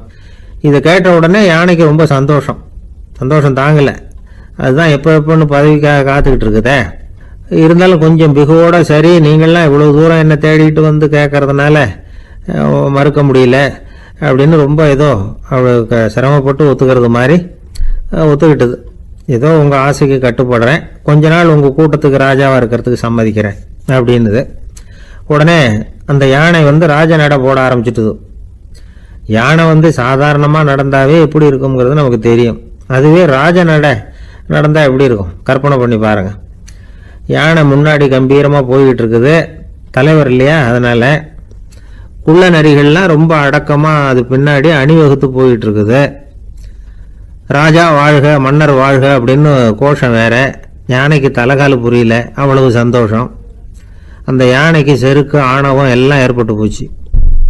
அதுக்கப்புறம் அது தரையை பார்க்குமா, நிமிர்ந்து நடக்க ஆரம்பிச்சுட்டுது. தரையை பார்க்கறதே இல்லை. அப்படி போயிட்டு இருக்கிறப்போ ஒரு சதுப்பு நிலத்துல திடீர்னு காலை வச்சுட்டுது. அவ்வளவுதான், கால் உள்ள போட்டுது. இன்னொரு காலை எடுத்து வச்சுது, அதுவும் உள்ள போட்டுது. அந்த 2 காலையும் எடுக்கிறதுக்காக அடுத்த 2 காலையும் அழுத்திச்சு, அதுவும் உள்ள போக ஆரம்பிச்சுட்டுது. இப்ப 4 காலம் வசமா சேத்துல அழுந்தி போச்சு, எடுக்க முடியல. குள்ள நரிகள்லாம் அதை சுத்தி சுத்தி வந்தது. சிலது சுத்தி நின்று டான்ஸ் ஆட ஆரம்பிச்சுட்டுது யானையை பார்த்துட்டு. இதை யானை பார்த்தது. என்ன இது தலைவர், நான் தவிச்சுக்கிட்டு இருக்கிறேன், தொண்டர்கள்லாம் சுத்தி நின்று வேடிக்கை பார்த்துக்கிட்டு இருக்கிறீங்க, டான்ஸ் ஆடுறீங்க அப்படின்னு கேட்டுதான். தொண்டர்களே, தலைவர் நான் தவிச்சுக்கிட்டு இருக்கிறது உங்களுக்கு தெரியலையா? இப்போ உடனே உங்க தலைவரை காப்பாற்ற வேண்டியது உங்க கடமை இல்லையா அப்படின்னு கத்துச்சான் அந்த யானை. குள்ள நரிகளில் ஒன்று முன்னாடி நின்று அந்த யானையை பார்த்துதான், தலைவரே எங்களுக்கு ரொம்ப நாளாக ஒரு ஆசை, அந்த ஆசையை நிறைவேற்றிக்கிறதுக்காகத்தான் உங்களை எங்கள் தலைவராக ஏற்றுக்கிறோம்னு சொன்னோம் அப்படின்னு தான். என்ன ஆசைன்னு கேட்டிருக்கு யானை. யானை கறி சாப்பிட்டு பார்க்கணுங்கிறது எங்களுக்கு ரொம்ப நாள் ஆசை, அது இன்னைக்கு தான் நிறைவேற போகுது அப்படின்னு தான் அந்த நரி. இதை கேட்ட உடனே அந்த யானை அப்படியே மூர்ச்சி ஆயிட்டு தான். நரிகள்லாம் அது மேலே ஏறி குதற ஆரம்பிச்சுட்டு தான். பதவி மேலே இருந்த பேராசை அந்த பலசாலியான யானையையே மாட்டி விட்டுட்டுது பார்த்தீங்களா அப்படின்னு சொல்லி முடித்தோம் இந்த கதையை அந்த சின்ன பிள்ளைங்க கிட்ட. சரிங்க, இப்போ நாங்கள் உங்களை தேடி வந்த விஷயம் என்னங்கிறத சொல்லவா அப்படின்னா ஒரு வாண்டு பையன். சீக்கிரம் சொல்லு தம்பி, சஸ்பென்ஸ் தாங்கலை அப்படின்னோம். அவன் மெதுவா எங்களை பார்த்து சொல்றான், எங்களுக்கு கொஞ்ச நாள் நீங்க தலைவரா இருந்தா தேவலை அப்படின்னா. ஒரு காட்டுல ஒரு முனிவர் இருந்தார். ஒரு நாள் அவரை தேடிட்டு 4 பேர் வந்தாங்க. சுவாமி, எங்களுக்கு ரொம்ப நாளா ஒரு சந்தேகம்னாங்க. என்னன்னு கேட்டார். இந்த உலகத்துல எவ்வளவோ காரியங்கள் நடக்குது, எது நியாயம் எது அநியாயம் அப்படின்னு புரிஞ்சுக்க முடியலன்னாங்க. அது யாராலையும் புரிஞ்சுக்க முடியாதுன்னார் முனிவர். வந்தவங்களுக்கு ஆச்சரியமா போச்சு, ஒரு மாதிரியா பார்த்தாங்க. இத முனிவர் கவனிச்சார். சரி புறப்படுங்க என்னோடன்னார். எங்கன்னு கேட்டாங்க. இப்போ உங்க 4 பேரையும் ஒரு புஷ்பக விமானத்துல அழைச்சிட்டு போறேன். இந்த உலகத்துல சர்வசாதாரணமா நடக்கக்கூடிய ஒரு காட்சியை உங்களுக்கு காட்ட போறேன். நீங்க பார்க்க போற அந்த காட்சி நியாயமா அநியாயமா அப்படிங்கறத என்கிட்ட சொல்லணும். நீங்க சரியான பதில் சொன்னா புஷ்பக விமானத்துல தொடர்ந்து பிரயாணம் பண்ணலாம். தவறான பதில் சொன்னா இந்த புஷ்பக விமானம் உங்களை கீழே தள்ளி விட்டுரும் அப்படின்னார். 4 பேருக்கும் பயம்தான், இருந்தாலும் முனிவர் கூப்பிடுறாரு அப்படின்னு சொல்லி புறப்பட்டாங்க. அவங்க எல்லாரும் புறப்பட்டு ஒரு காட்டு வழியா போயிட்டு இருக்கிறாங்க புஷ்பக விமானத்துல. அங்க நடக்கிற ஒரு காட்சியை காட்டுறார் முனிவர். அதோ அங்க பாருங்கன்னார். அந்த விமானத்துல இருந்தபடியே எல்லாரும் கீழே குனிஞ்சு பாக்குறாங்க. அங்க ஒரு தாய் புலி அப்பதான் குட்டி போட்டிருக்கு. குட்டிகளை ஈன்ற உடனே பசிக்கு இறை தேடி அந்த பக்கமா வருது. அதே நேரம் ஒரு தாய் மான், அதுவும் அப்பதான் குட்டி போட்டிருக்கு. அதுவும் இதே மாதிரி குட்டிகளை ஈன்ற உடனே பசிக்கு இறை தேடி அந்த பக்கமா வருது. இப்ப அந்த புலி அந்த மானை அடிச்சு போட்டுடுது, அதுவும் சாப்பிடுது, குட்டிகளுக்கும் கொடுக்குது. இப்போ அந்த புலி குட்டிகள் முகத்துல மகிழ்ச்சி, தாயை இழந்த அந்த மான் குட்டிகள் முகத்துல துக்கம். இப்போ அந்த முனிவர் 4 பேர்கிட்டையும் கேட்கிறார், நீங்க இங்க பாத்தீங்களே, இதுல எது நியாயம் எது அநியாயம் ஒவ்வொருத்தரா சொல்லுங்க. உங்க பதில் சரியில்லைன்னா இந்த விமானம் உங்களை கீழே தள்ளி விட்டுரும். சொல்லுங்க பார்க்கலாம்னார். முதல்ல ஒருத்தன் சொன்னான், அந்த புலி செஞ்சது சரிதாங்க. அது பசிக்கு அதுதான் ஆகாரம். தன்னுடைய பசிக்கு தானே இறை தேடிக்கிட்டது. அதுல என்ன தப்பு? அவ்வளவுதான். அதனால புலி செஞ்சது நியாயம்தான் அப்படின்னா. அவ்வளவுதான். அந்த விமானம் அவனை அப்படியே கீழே தள்ளி விட்டுட்டுது. அதனால அவன் கொடுத்த பதில் சரியில்லை அப்படிங்கிறது புரிஞ்சு போச்சு. இப்ப ரெண்டாவது ஆள் சொன்னான், புலி செஞ்சது பாவம். அந்த தாய்மான் என்ன தப்பு பண்ணிச்சு? இப்ப அந்த குட்டிகளுக்கு யாரு ஆதரவு? அதனால புலி செஞ்சது அநியாயம் அப்படின்னா. அவ்வளவுதான். அவனையும் கீழே தள்ளி விட்டுடுது அந்த விமானம். இந்த பதிலும் சரியில்லை அப்படின்னு ஆயிட்டுது. இப்ப மூணாவது ஆள் வந்தான். முதல்ல 2 பேர் கீழே விழுந்ததை பார்த்துக்கிட்டு இருந்தான். அதனால அவன் சொன்னான், ரெண்டுமே நியாயம்தாங்க. புலி இறை தேடினதும் இயற்கை, அதுக்கு மான் இறையானதும் இயற்கை. அதனால இதுல ஒன்றும் தப்பு இல்லைன்னா. அவ்வளவுதான். அவனையும் அந்த விமானம் கீழே பிடிச்சி தள்ளி விட்டுது. இப்ப 4வது ஆள் வந்தான். முனிவர் கேட்டார், நீயாவது சொல்லுப்பா, இந்த செயல்ல எது நியாயம்னார். அவன் தெளிவா பதில் சொன்னான். அதாவது என்ன சொன்னான்னா, எனக்கு தெரியல அப்படின்னா. அவனை விமானம் கீழே தள்ளல, சௌரியமா அழைச்சிட்டு போட்டுது. இவனும் பிரயாணம் சௌக்கியமா பண்ணானான். ஆக இதுதான் சரியான பதிலுங்கிறத முனிவர் உணர்த்தினார். இந்த கதையிலிருந்து நாம புரிஞ்சுக்க வேண்டியது என்னன்னா, இந்த உலகத்துல எவ்வளவோ காரியங்கள் நடக்குது. அதெல்லாம் ஏன் அப்படி நடக்குதுங்கிறதுக்கு எப்பேற்பட்ட பண்டிதராலும் பதில் சொல்ல முடியாது. தெரியாததை தெரியாதுன்னு ஒத்துக்கிட்டா வாழ்க்கை பிரயாணம் சுகமா இருக்கும். அதனால தேவையில்லாத விஷயங்களை புரிஞ்சுக்கிறதுக்கு நேரத்தை செலவு பண்ணிட்டு இருக்க கூடாது. வாழ்க்கையை குழப்பிக்க கூடாது. வாழ்க்கைக்கு தேவையானது என்னவோ அதை மட்டும் புரிஞ்சுக்கிட்டா போதும். இந்த காலத்து ஆள் ஒருத்தன் ஒரு பெரியவரை தேடி வந்தான். ஐயா, ஒரு சந்தேகம்னா. என்ன உன்னுடைய சந்தேகம்னார். பகுத்தறிவுன்னா என்ன, விதின்னா என்ன அப்படின்னு கேட்டான். இதுக்கு அவரு, இப்ப உன்னுடைய வலது கால தூக்குன்னார். தூக்கணும். சரி, இப்ப உன்னுடைய வலது கால கீழே இறக்காம உன்னுடைய இடது காலையும் தூக்குன்னார். தூக்கணும். பொத்துன்னு கீழே விழுந்துட்டான். பெரியவர் சொன்னார், உன்னால ஒரு காலை தூக்க முடிஞ்சுது, அதுதான் பகுத்தறிவு. 2 கால்களையும் ஒரே சமயத்துல தூக்குனா அடிபடும், அப்படிங்கிறது தான் விதி அப்படின்னு விளக்கம் கொடுத்தார். இவன் தன்னுடைய விதியை நொந்துகிட்டு இடுப்பை பிடிச்சுக்கிட்டு அங்கிருந்து நடந்து போயிட்டான். ஒரு ஊர்ல ஒரு கோயில் இருந்தது. ரொம்ப பழைய கோயில். உள்ள போறதுக்கே பயமா இருக்கும். எந்த நேரத்துல இடிஞ்சு விழுந்துருமோ அப்படிங்கிற பயம். அப்படி இருந்ததுனால யாரும் துணிஞ்சு சாமி கும்பிடுறதுக்கு அங்க போறதில்ல. கோயிலுக்கு வர்ற கூட்டம் கொஞ்சம் கொஞ்சமா குறைய ஆரம்பிச்சுட்டுது. கோயில் நிர்வாகிகள் எல்லாரும் கூடி உட்காந்து பேசினாங்க.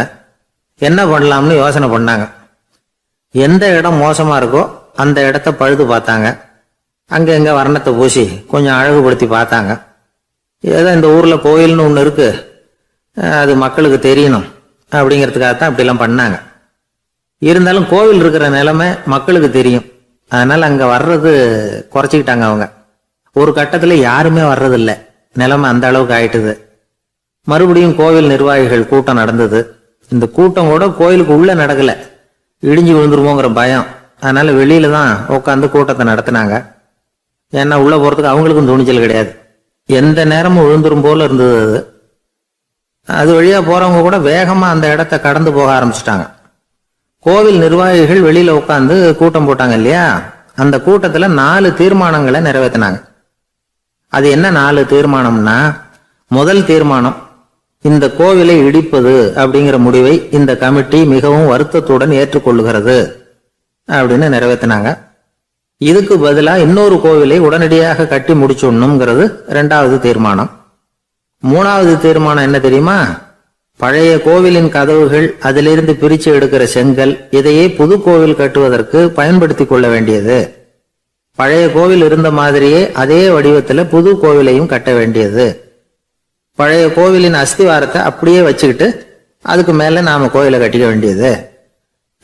இதுதான் 3வது தீர்மானம். இதையும் கமிட்டி முழு மனசோட ஏத்துக்கிட்டது.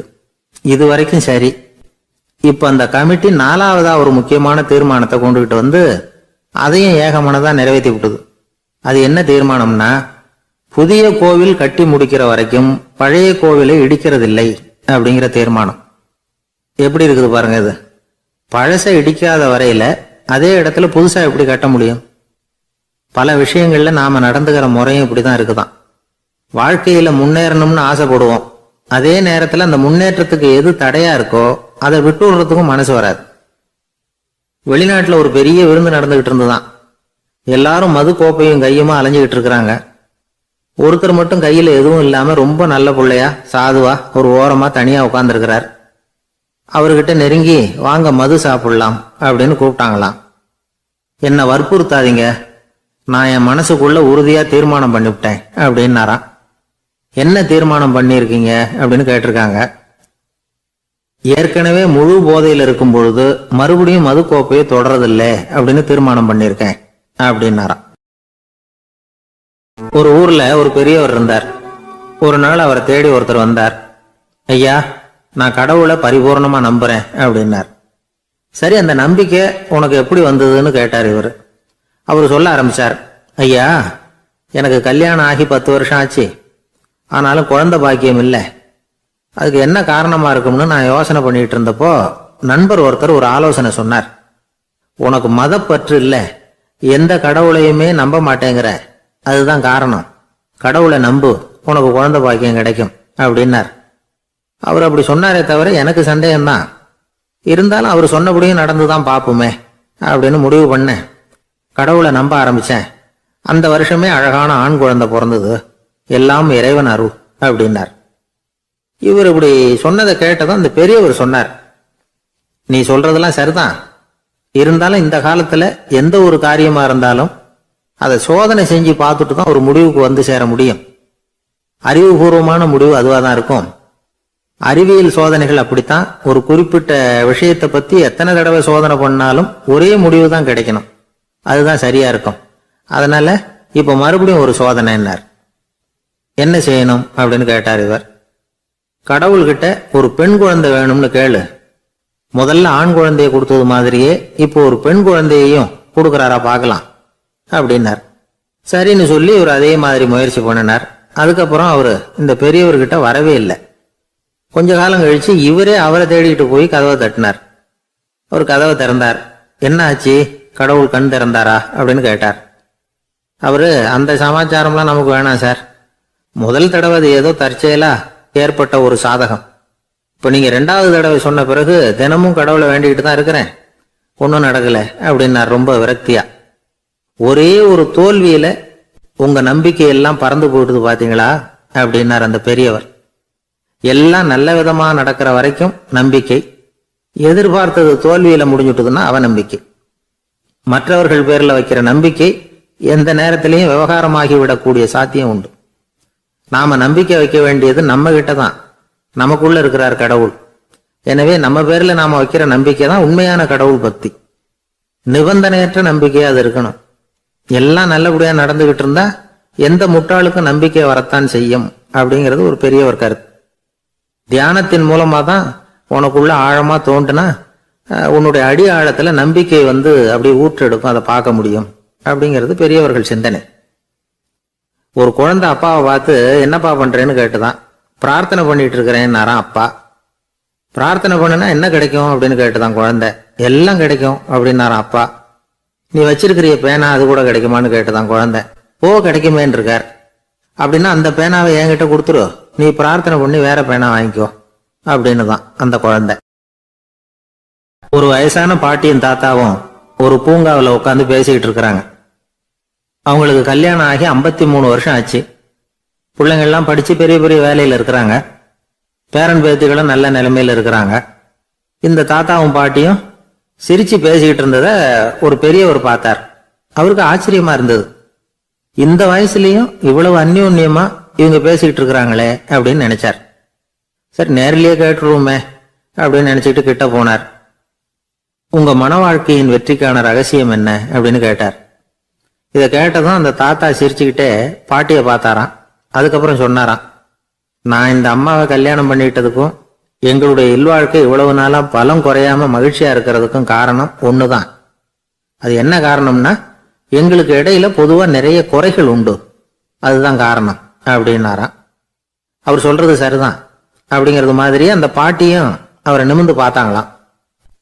இந்த பெரியவர் மறுபடியும் அந்த பாட்டியை பார்த்து அதே கேள்வியை கேட்டிருக்கார். உங்களுடைய நீண்டகால மன வாழ்க்கைக்கு கிடைச்ச வெற்றி எதனாலேன்னு சொல்ல முடியுமா அப்படின்னு கேட்டாராம். அவங்களும் சிரிச்சுக்கிட்டே பதில் சொன்னாங்களாம். என்ன பதில் தெரியுமா? சில பேரை நாம குறிப்பிட்ட பண்புகளுக்காக நேசிக்கிறோம், வேற சிலரை நாம அந்த பண்புகள் இல்லாத குறைகளுக்காகவே விரும்பி பழகிறோம் இல்லையா அப்படின்னு கேட்டுட்டு தலையை குனிஞ்சுக்கிட்டாங்களாம் அந்த பாட்டியம்மா. அவங்க அப்படி சொன்னதை கேட்டதும் இவருக்கு புதுசா ஞானம் பிறந்தது மாதிரி இருந்துதான். இதுதான் மனம் நிறைந்த மன வாழ்க்கை அப்படிங்கிறார் சுவாமி சின்மயானந்தர். பண்புகளை எப்படி நேசிக்க முடியுதோ அதே மாதிரி பண்புகள் இல்லாத குறைகளையும் நேசிக்க முடியும். மனசுதான் காரணம். ஒரு மேல்நாட்டு தம்பதி, அவங்களும் தாத்தா பாட்டி தான். அவங்க 2 பேரும் ஒரு பூங்காவில் உட்காந்து சிரிச்சு பேசிட்டு இருக்கிறாங்க. அத ஒருத்தர் பார்த்தார். அவருக்கு ஆச்சரியம், இவ்வளவு காலம் ஆகி இந்த வயசுலயும் இப்படி அன்பா பேசிட்டு இருக்கிறாங்களே அப்படிங்கிற ஆச்சரியம். கிட்ட நெருங்கி போனாரு. கேட்டார், ஏன் தாத்தா உங்களுக்கு கல்யாணம் ஆகி எவ்வளவு வருஷம் ஆச்சுன்னார். 55 வருஷம் ஆச்சுன்னாராம் அவரு. இன்னமும் இவ்வளவு சந்தோஷமா இருக்கிறீங்களே, அதுக்கு என்ன காரணம்னு கேட்டிருக்கார். அதுக்கு என்ன காரணம்னா, இதுவரைக்கும் எங்களுக்குள்ள சண்டையே வந்ததில்லை அப்படின்னாராம். அது எப்படி முடியும்னு கேட்டிருக்கார் இவர் ஆச்சரியமா. அந்த தாத்தா சொல்ல ஆரம்பிச்சாராம், பாருப்பா, எங்களுக்கு கல்யாணம் ஆன புதுசுல நானும் என்னுடைய மனைவியும் ஒரு குதிரை மேல ஏறி ஒரு காட்டு வழியா போய்கிட்டு இருந்தோம். கொஞ்ச தூரம் போனதும் அந்த குதிரை எடக்கு பண்ணிச்சு.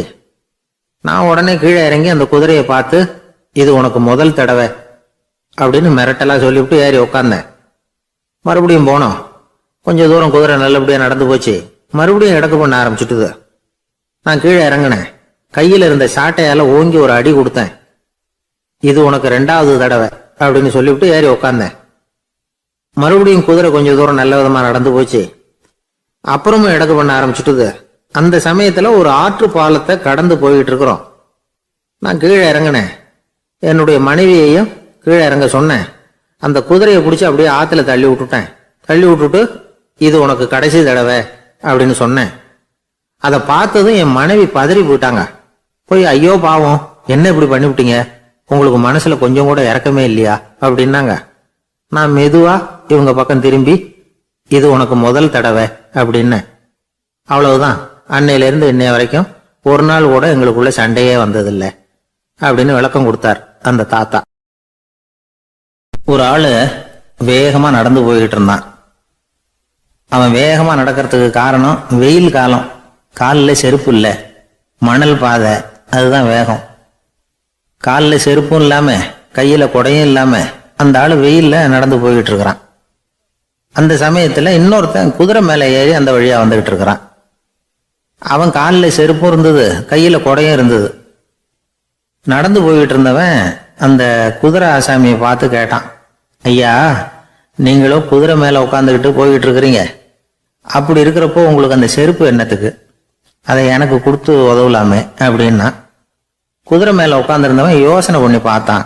இவன் சொல்றதும் நியாயம்தானே அப்படின்னு சொல்லி தன்னுடைய செருப்பை கழட்டி அந்த வழிபோக்கனுக்கு கொடுத்துட்டான். ரொம்ப நல்லதுங்க அப்படின்னு சொல்லி இவன் அதை வாங்கி காலில் மாட்டிக்கிட்டான். அதுக்கப்புறம் மறுபடியும் இவன் ஆரம்பிச்சான், ஐயா, நீங்க குதிரையில போறதுனால போக வேண்டிய இடத்துக்கு வேகமா போய் சேர்ந்துருவீங்க, அதனால உங்க கையில அந்த குடை என்னத்துக்கு, நான் நடந்து போயிட்டு இருக்கிறவன் ரொம்ப நேரம் நடக்க வேண்டியிருக்கும் இந்த வெயில்ல, அதனால அந்த குடையையும் எனக்கு கொடுங்களேன் அப்படின்னா. குதிரை வீரன் யோசனை பண்ணி பார்த்தான். இதுவும் நியாயம்தானே அப்படின்னு அவனுக்கு தோணுச்சு. உடனே இறக்கப்பட்டு தன் காலில் இருந்த செருப்பை கொடுத்தது மாதிரியே தன் கையில் இருந்த கொடையையும் இவங்கிட்ட கொடுத்துட்டான். அதுக்கப்புறம் அவன் நிம்மதியா புறப்பட்டான். இப்ப மறுபடியும் கை தட்டி அவனை நிறுத்தினான். கீழே நின்றுட்டு இருந்தவன், என்னப்பா ஏன் என்ன நிறுத்தின, இன்னும் ஏதாவது வேணுமா உனக்கு அப்படின்னா குதிரையில இருந்தவன். இவன் மெதுவா வாயை திறந்து, அந்த குதிரையையும் என்கிட்ட கொடுத்துருங்களேன்னா. அந்த குதிரை வீரன் இப்போ ஒரு கணம் யோசனை பண்ணி பார்த்தான். உடனே என்ன பண்ணான் தெரியுமா, தன்கிட்ட இருந்த குதிரை சவுக்கை எடுத்தான். குதிரை சவுக்கால அந்த ஆளை வாங்குவாங்கன்னு வீசி தள்ளிவிட்டான். இவ்வளவு சவுக்கடியும் வாங்கிட்டு இந்த ஆள் என்ன பண்ணான் தெரியுமா, சிரிக்கிறான். அடி வாங்கிட்டு யாராவது சிரிப்பாங்களா? குதிரை வீரனுக்கு ஒன்றும் புரியல. என்னப்பா அது, ஏன் இப்படி அடி வாங்கிட்டு இப்படி சிரிக்கிறியே அப்படின்னு கேட்டான். இப்ப அந்த வழிபோக்கன் சொல்றான், ஐயா, நான் இப்படி சிரிக்கிறதுக்கு காரணம் இருக்கு. இப்படி குதிரை கேட்டு உங்ககிட்ட அடி வாங்கலைன்னு வச்சுக்கோங்க, என் உயிர் உள்ள வரைக்கும் மனசுல ஒரு தவிப்பு இருந்துகிட்டே இருக்கும். செருப்பையும் கொடையையும் கேட்ட உடனே கொடுத்தவன் குதிரையையும் கேட்டிருந்தா கொடுத்துருப்பானோ அப்படிங்கிற பேராசையில ஏங்கிக்கிட்டே இருந்திருப்பேன். இப்ப உங்ககிட்ட அடி வாங்கின பிறகு என்னுடைய அந்த சந்தேகம் தீர்ந்து போச்சு. என்னுடைய ஆசைக்கு எல்லை எது அப்படிங்கறத எனக்கு புரிஞ்சுட்டுது அப்படின்னு சொல்லிவிட்டு அவன் நடக்க ஆரம்பிச்சுட்டானான். ஆசைக்கும் எல்லை உண்டு அப்படிங்கிறத விளக்கறதுக்காக வாரியார் சுவாமிகள் சொல்ற கதை இது. இந்த காலத்திலயும் ஒருத்தன் அது மாதிரி கொடை செருப்போட குதிரையில போய்கிட்டு இருந்தான். எதிரில் நடந்து வந்தவன், ஐயா உங்க கொடையை எனக்கு கொடுங்களேன்னு கேட்டான்.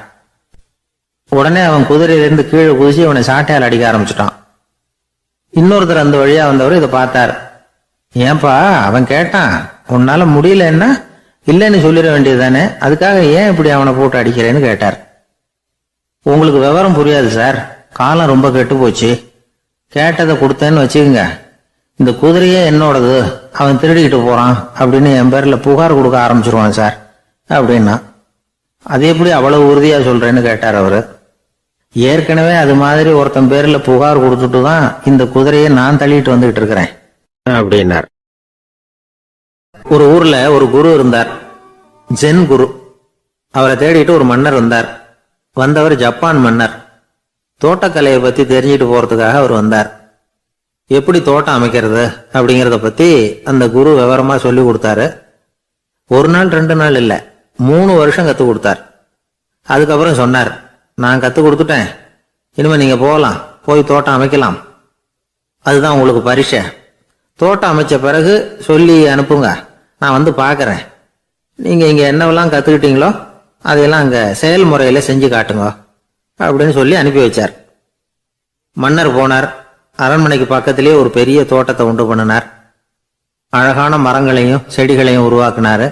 கிட்டத்தட்ட 1000 தோட்டக்காரர்களை பயன்படுத்தி 3 வருஷங்கள் முயற்சி பண்ணி அந்த அழகான தோட்டத்தை உருவாக்கினார். குரு கிட்ட இருந்து செய்தி வந்தது, நாளைக்கு வந்து தோட்டத்தை பாக்குறேன் அப்படின்னு. மன்னர் உடனே சுறுசுறுப்பாயிட்டார். முதல் நாளே தோட்டத்தை சுத்தப்படுத்தினார். ராத்திரி பூரா யாரும் தூங்கல. எல்லாருக்கும் தோட்டத்தை ஒழுங்குபடுத்துற வேலை. அது அந்தந்த இடத்துல ஒழுங்கா இருக்குதா அப்படின்னு சரி பார்த்தாங்க. ஒரு தவறும் இல்லாத வகையில அதை ஒழுங்குபடுத்தினாங்க. மறுநாள் குரு வந்தார், தோட்டத்தை பார்த்தார். அவருக்கு கோபம் வந்துட்டுது. மன்னருக்கு ஆச்சரியம், எப்பவும் சிரிச்சுக்கிட்டே இருக்கிறவர் இப்ப எப்படி இருக்கிறாரு அப்படின்னு. மெதுவா குரு கிட்ட போய், எல்லாம் சரியா தானே இருக்குது அப்படின்னார். எல்லாம் சரிதான், ஆனாலும் எங்கே அந்த பொன்னிற காற்று அப்படின்னார். உதிர்ந்த இலைகள், பொன் மஞ்சள் நிற இலைகள் காற்றில் அப்படி புரண்டு ஓடுவதை நான் பார்க்க முடியவில்லையே அப்படின்னாராம். அது இல்லாம இந்த தோட்டம் உயிரோட்டம் உள்ளதா இருக்காது, இதுல பாடல் இல்லை, ஆடல் இல்லை, அதெல்லாம் இல்லாம இந்த தோட்டம் ரொம்பவும் செயற்கையா தெரியுதுன்னாராம்.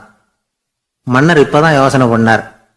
கீழே கிடந்த காஞ்சி போன இலைகள் மட்டும் இல்ல, மரத்துல இருந்த காஞ்சி போன இலைகளையும் அப்புறப்படுத்தி சுத்தமா வச்சிருக்கிறார். இறப்பும் வாழ்க்கையினுடைய ஒரு பகுதி தான். மரணம்ங்கிறது வாழ்க்கைக்கு எதிரானது அல்ல, அதை நிரப்பும் ஒரு பகுதி தான் அது. மரணம் இல்லையில் வாழ்க்கையே இல்லை அப்படிங்கிறது பெரியவங்க கருத்து. இப்ப அந்த தோட்டம் அழகாதான் இருக்குது, இருந்தாலும் அது ஒரு ஓவியம் மாதிரி உயிர் இல்லாமல் இருக்கு. குரு ஒரு வாளியை கையில எடுத்துக்கிட்டார். தோட்டத்தை விட்டு வெளியில போனார். ஏற்கனவே வீசி எறிந்த அந்த சருகுகளை எல்லாம் அள்ளி கொண்டுகிட்டு வந்தார். உள்ள எல்லா இடங்கள்லயும் அதை வீசினார். உடனே காத்து அந்த காய்ந்த சருகுகளையும் பழுத்த இலைகளையும் அசைக்க ஆரம்பிச்சுட்டுது. இப்போ அங்க சலசல சத்தம், சங்கீதம், இலைகளின் நடனம், ஓவியம் மாதிரி இருந்த அந்த தோட்டத்துக்கு இப்ப உயிர் வந்துட்டுது. இதுதான் அந்த பொன்னான காற்று அப்படின்னாராம் குரு. மன்னருக்கு புரிஞ்சது. மிகப்பெரிய ஜென் கேள்வி ஒன்று உண்டு.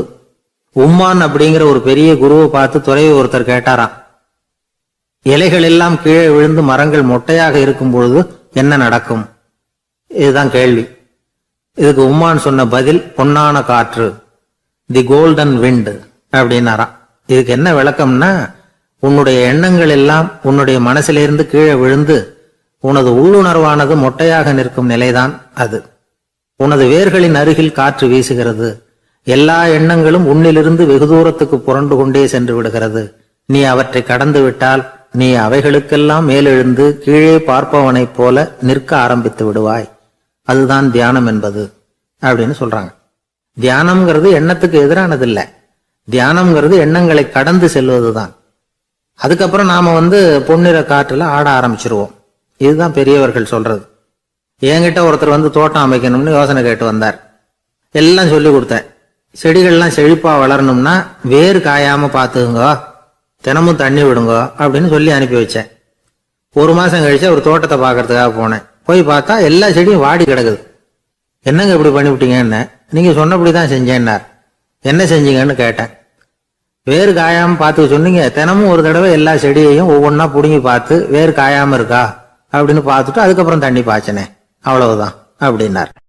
எனக்கு ஒரு சிநேகிதன், அவன் சொன்னான், டேய் என்னுடைய மாமனார் கூட தன்னுடைய பொண்ணை எனக்கு திருமணம் பண்ணி கொடுக்கறதுக்கு முன்னாடி ஒரு செய்தியை சொன்னார். பொய்ன்னு அப்புறமா தான் தெரிஞ்சது அப்படின்னா. என்ன சொன்னார்னு கேட்டோம். என் பொண்ணு மாசத்துக்கு ஒரு தடவை ஏதாவது கோபம் வந்தா கையில கிடைக்கிறத எடுத்து உங்க மேல எரிவா, நீங்க தான் அனுசரிச்சு நடந்துக்கணும்னு சொன்னார் அப்படின்னா. அப்படி அவர் சொன்னது பொய்யா அப்படின்னு கேட்டேன். ஆமா, அவர் மாசம் ஒரு தடவைன்னு அவர் சொன்னது பொய், தினம் ஒரு தடவை அப்படி செய்யறா, இதுதான் உண்மை அப்படின்னா.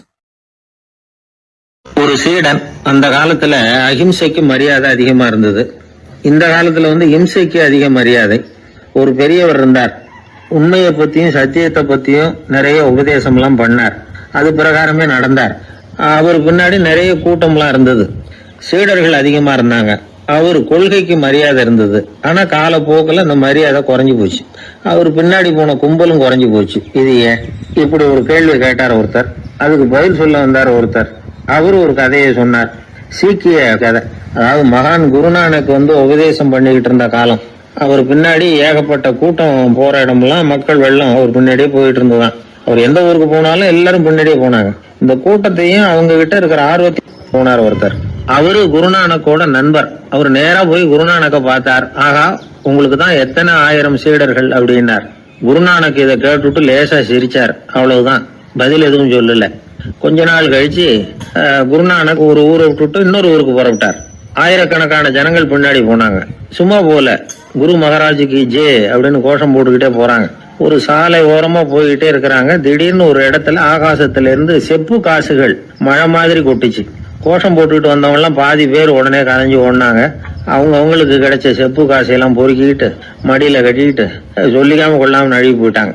அவர் இதையெல்லாம் கவனிக்காம தொடர்ந்து போயிட்டே இருக்கிறார். அடுத்த ஊருக்கு போனார். அங்க மறுபடியும் ஒரு பணமழை. போன தடவை செப்பு காசு கொட்டுச்சு, இந்த தடவை இங்க வெள்ளி காசா கொட்டுது.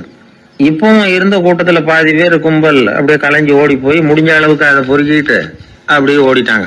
குருநானக் தொடர்ந்து போறார். இன்னொரு ஊர்ல மறுபடியும் பணமழை. இந்த தடவை வெறும் தங்க காசா விழுது. இதை பார்த்ததும் மீதி இருந்த கும்பலும் கலைஞ்சு ஓடி போய் தங்க காசை அள்ளிக்கிட்டு அம்பேல் ஆயிட்டுது. குருநானக் திரும்பி பார்த்தார். கடைசியா எஞ்சி இருந்தது ஒரே ஒரு சீடர் தான்.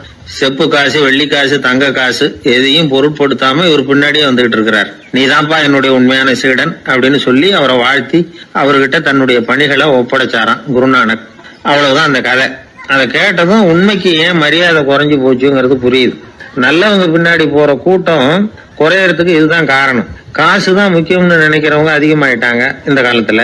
காசு முக்கியம்தான், இல்லைன்னு சொல்லல. ஆனா காசு நமக்கு அடிமையா இருக்கணும். வேலைக்கார மாதிரி இருந்து வேண்டியதை வாங்கி கொடுக்கணும். நாம காசுக்கு அடிமையாயிடக்கூடாது. அப்படி ஆகும் பொழுதுதான் விவகாரம் ஆரம்பம். இந்த காலத்து குரு ஒருத்தர், அவருக்கு பின்னாடி ஏகப்பட்ட சீடர்கள் இருந்தாங்க. ஒரு காலத்துல ஒவ்வொரு கட்டத்துல ஒவ்வொருத்தரா நழுவி போயிட்டாங்க. இப்ப மிஞ்சி இருக்கிறது ஒரே ஒரு சீடன் தான். ரொம்ப பவ்யமா கையை கட்டிட்டு அவர் முன்னாடி உட்காந்துருக்கிறான். கடைசியில நீ மட்டுமாவது இருக்கியப்பா, அது போதும், நீ தான் எனக்கு உண்மையான சீடன் அப்படின்னாராம் குரு. அதுக்கு அந்த சீடன் சொல்லியிருக்கான், அப்படி இல்லைங்க சுவாமி, நீங்க இப்போ உட்காந்துக்கிட்டு இருக்கிற பீடத்துக்கு அடியில பெட்டியில பணம் வச்சிருக்கிறீங்க, அது எனக்கு தெரியும். அதனால நீங்க எப்போ எழுந்திரிச்சு அந்த பக்கம் போவீங்கன்னு பாத்துக்கிட்டு இருக்கிறேன் அப்படின்னா விழுந்தது. உடனே அவங்களுக்கு ஒரு ஆசை, கபீரை சந்திச்சு பேசணும் அப்படின்னு அவங்க ஆசைப்பட்டாங்க. அவங்க அப்படி ஆசைப்பட்டதுக்கு ஒரு காரணம் உண்டு. ஏன் அப்படி ஆசைப்பட்டாங்கன்னா, ரெண்டு ஞானிகளை சந்திக்க வச்சா பல அரிய தத்துவங்களை கேட்கறதுக்கு ஒரு வாய்ப்பு கிடைக்கும். அதனால அவங்க ரெண்டு பேரையும் எப்படியாவது சந்திக்க வச்சிடணும் அப்படின்னு அவங்க ஆசைப்பட்டாங்க. அந்த சீடர்கள் தங்களுடைய விருப்பத்தை அவர்கிட்டயே சொன்னாங்க. இது மாதிரி அவர் கபீர் இந்த ஊர்ல இருக்கிறதா தெரியுது, சந்திச்சா தேவையில்லைன்னு. சரி, கபீரை சந்திக்கலாம், ஆனா அவரோட பேசுறத பத்தி நான் எதையும் சொல்றதுக்கு இல்லை அப்படின்னு விட்டார் பரீத். ஏன் கபீரோட நீங்க எதுவும் பேச மாட்டீங்களா அப்படின்னு கேட்டாங்க சீடர்கள். அவரோட பேசுறதுக்கு எதுவும் இல்ல. ஏன்னா எனக்கு என்ன தெரியுங்கிறது அவருக்கு தெரியும், அவருக்கு என்ன தெரியுங்கிறது எனக்கு தெரியும். அப்படி இருக்கிறப்ப நாங்க ரெண்டு பேரும் பேசிக்கிறதுக்கு என்ன விஷயம் இருக்க போகுது அப்படின்னாரு அவர். இங்க நிலைமை இப்படி.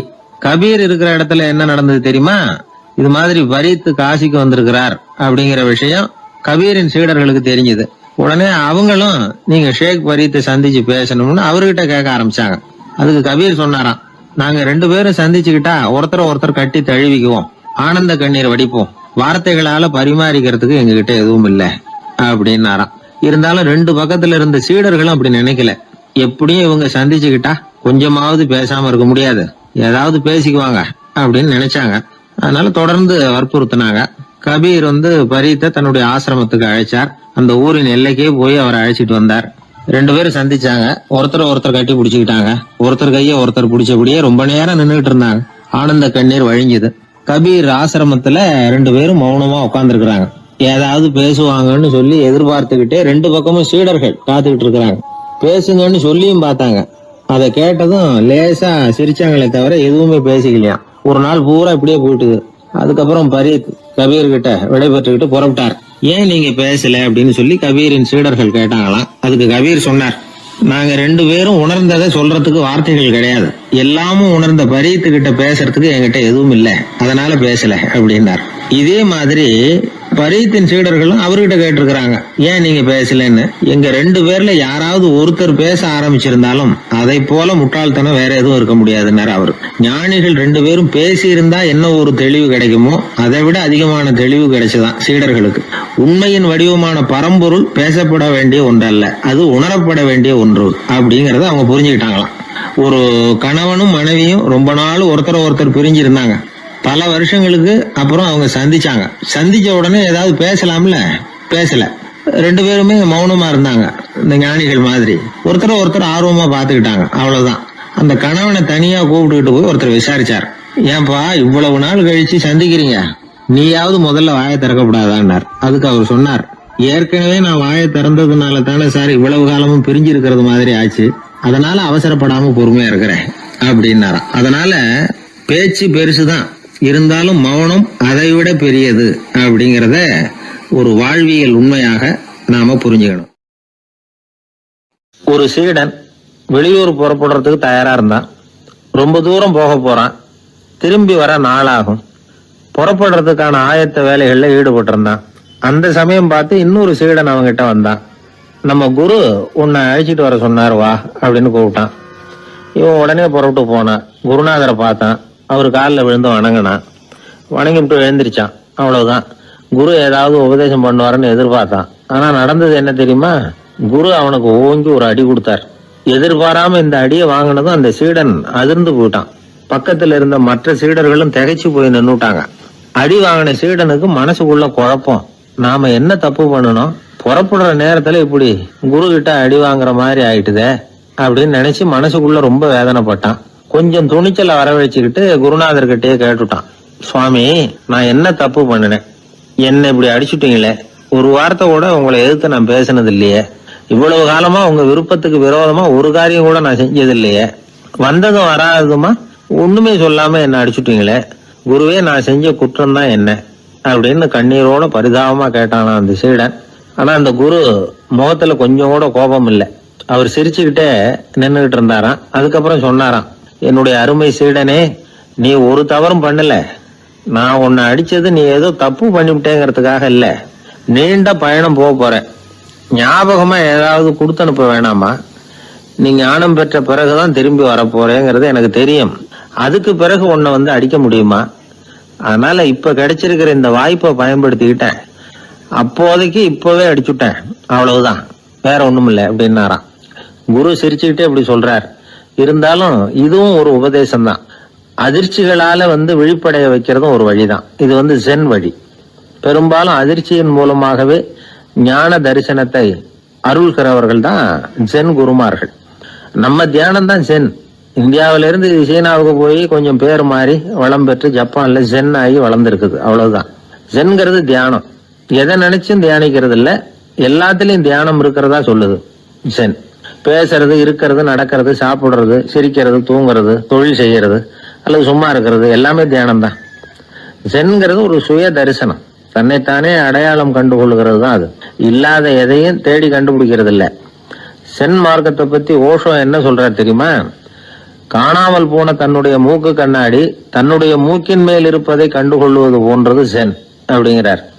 நம்மால் இன்னொருத்தர் முகத்தை ரொம்ப நேரமா உத்து பார்த்துக்கிட்டு இருந்தார். என்ன பாக்குறீங்கன்னாரு அவரு. நீங்க போட்டிருக்கீங்களே மூக்கு கண்ணாடி, அதை தான் பாக்குறேன்னாரு இவரு. நீங்க அப்படி பாக்குறதுக்கு விசேஷ காரணம் ஏதாவது உண்டான்னு கேட்டார் இவர். உண்டுன்னார். என்னன்னு கேட்டார். நேத்திக்கு காணாம போன என்னோட மூக்கு கண்ணாடி அது அப்படின்னாராம் இவர். எதிர்காலத்தை நினைச்சா எனக்கு ரொம்ப பயமா இருக்கு சார் அப்படின்னு சொல்றவங்க நிறைய பேர் இருக்கிறாங்க. அதாவது பயப்படாத மனிதர்கள்னு யாருமே கிடையாது. ஒவ்வொருத்தருக்கும் ஒவ்வொரு விதமான பயம் இருந்தாலும் ஒட்டுமொத்தமா பாக்குறப்போ மனிதனுக்கு 6 விதமான பய உணர்வுகள் வரலாம் அப்படின்னு பெரியவங்க சொல்றாங்க. எல்லா விதமான பயமும் இந்த 6 வகைக்குள்ள அடக்கம். அந்த 6 வகை பயமும் 6 எதிரிகள் மாதிரியாம். 6 எதிரிகளையும் புரிஞ்சுக்கிட்டோம்னா போதும், வாழ்க்கையில சுலபமா வெற்றி அடைய முடியும். சரி, அந்த 6 வகை பயம் என்னென்ன அப்படின்னு பாப்போம். முதல்ல வறுமை பற்றிய பயம், 2வது பழிச்சொல் பற்றிய பயம், 3வது உடல் நலம் பாதிப்பு பற்றிய பயம், 4வது என்னன்னா காதல் தோல்வி, 5வது முதுமை, 6வது மரணம். அதாவது பயப்படுறதுங்கிறது ஒரு மனநிலை தான். இந்த மனநிலையை கட்டுப்படுத்த முடியும், திசை திருப்ப முடியும். சரி, இந்த பயங்களின் அறிகுறிகள் எப்படி இருக்கும்? வறுமை பற்றிய பயம் அப்படின்னு முதல்ல சொன்னோம் இல்லையா, அந்த பயத்தின் அறிகுறிகளை தெரிஞ்சுக்குவோம். எதுலேயும் அக்கறை இல்லாம இருக்கிறது, ஒரு குறிக்கோள் இல்லாம இருக்கிறது, வறுமையை சகிச்சுக்கிறது, வாழ்க்கையில கிடைக்கிறது எதுவா இருந்தாலும் ஆட்சேபனை இல்லாமல் ஏத்துக்கிறது, மனசாலும் உடம்பாலும் சோர்ந்து போயிருக்கிறது, ஆர்வம், முனைப்பு, கற்பனை திறன் எதுவுமே இல்லாம இருக்கிறது. இதெல்லாம் தான் அந்த வறுமை பற்றிய பயத்தின் அறிகுறிகள். அடுத்தது ஒண்ணு பார்த்தோமே, பழிச்சொல் பற்றிய பயம். அதாவது அடுத்தவங்க நம்மளை குறை சொல்லி விடுவாங்களோ அப்படிங்கிற பயம். இதுக்கு அறிகுறி என்ன தெரியுமா? புதியவர்களை சந்திக்கிறதுக்கு பயப்படுறது, முடிவு எடுக்க முடியாம குழம்புறது, பிரச்சனைகளை தவிர்க்க விரும்புறது, தாழ்வு மனப்பான்மை, வரவுக்கு மீறி செலவு செஞ்சு இமேஜ உயர்த்திக்கிறது, குறிக்கோள் இல்லாத வாழ்க்கை. இதெல்லாம் தான் அதுக்கு அறிகுறிகள். 3வது பயம் உடல் நலம் பாதிப்பு பற்றிய பயம், அதாவது நோய் பற்றிய பயம். ஒரு உண்மை என்ன தெரியுமா? டாக்டரை சந்திக்கிற மனிதர்கள்ல 75% பேர் தங்களுக்கு நோய் வந்துட்டுதுங்கிற கற்பனையில இருக்கிறவங்களாம். நிஜமாவே நோய் கிடையாது அவங்களுக்கு. இந்த பயத்தின் அறிகுறிகள் என்னன்னா, வியாதிக்கான அறிகுறிகள் தன்னிடம் இருக்கிறதாக நினைச்சுக்கிறது, எந்த நேரமும் வியாதியை பத்தியே பேசி பேசி மனசை அங்கேயே வச்சிருக்கிறது, நோய் சம்பந்தமான செய்திகளை படிச்சு நமக்கு இப்படி ஆயிடுமோ அப்படின்னு வேதனைப்படுறது. இதெல்லாம் தான் அதுக்கு அறிகுறிகள். 4வது பயம் காதல் தோல்வி. இது ரொம்ப வேதனை, உடம்பையும் மனசையும் சீரழிச்சு விடும். ஆண்களை விட பெண்கள் தான் இந்த பய உணர்வுல அதிகமா பாதிக்கப்படுறாங்க. 5வது முதுமை பற்றிய பயம். 6வது மரண பயம், வயசான காலத்துல எப்படி சமாளிக்கிறது அப்படிங்கிற பயம். ஆக இதையெல்லாம் நாம புரிஞ்சுக்க வேண்டியது ரொம்ப அவசியம். இந்த 6 வகை பயங்களை சரியா புரிஞ்சுக்கிட்டு நாம நடந்துக்கணும். வாழ்க்கையின் முன்னேற்றத்துக்கு இந்த பயங்கள் முட்டுக்கட்டே ஆயிடக்கூடாது. உழைச்சி பணம் சேர்க்கணும், உற்சாகமா மனசை வச்சுக்கணும். மனசை கட்டுப்படுத்துகிற மார்க்கம் தெரிஞ்சுக்கிட்டா போதும், எல்லாம் சரியா வந்துடும். நம்ம ஆள் ஒருத்தன் சொன்னான், சார் எனக்கு வறுமை பற்றிய பயம்தான் இருந்தது, ஒரே ராத்திரியில 30,000 ரூபாய் தயார் பண்ணிவிட்டேன், இப்ப எனக்கு இன்னொரு பயம் வந்துட்டுதுன்னா. என்ன பயம்னு கேட்டாங்க. போலீஸ் கண்டுபிடிச்சிருமோங்கிற பயம்னா. இது இந்த பயத்துல அடங்காது. அதனால அஞ்சி சாவார், அஞ்சாத பொருள் இல்லை அப்படின்னு பாரதி சொன்னார் இல்லையா, அது மாதிரி பயத்தை புரிந்து கொண்டு அதற்கு தகுந்த மாதிரி நம்முடைய வாழ்க்கையை அமைத்துக் கொள்ள வேண்டும்.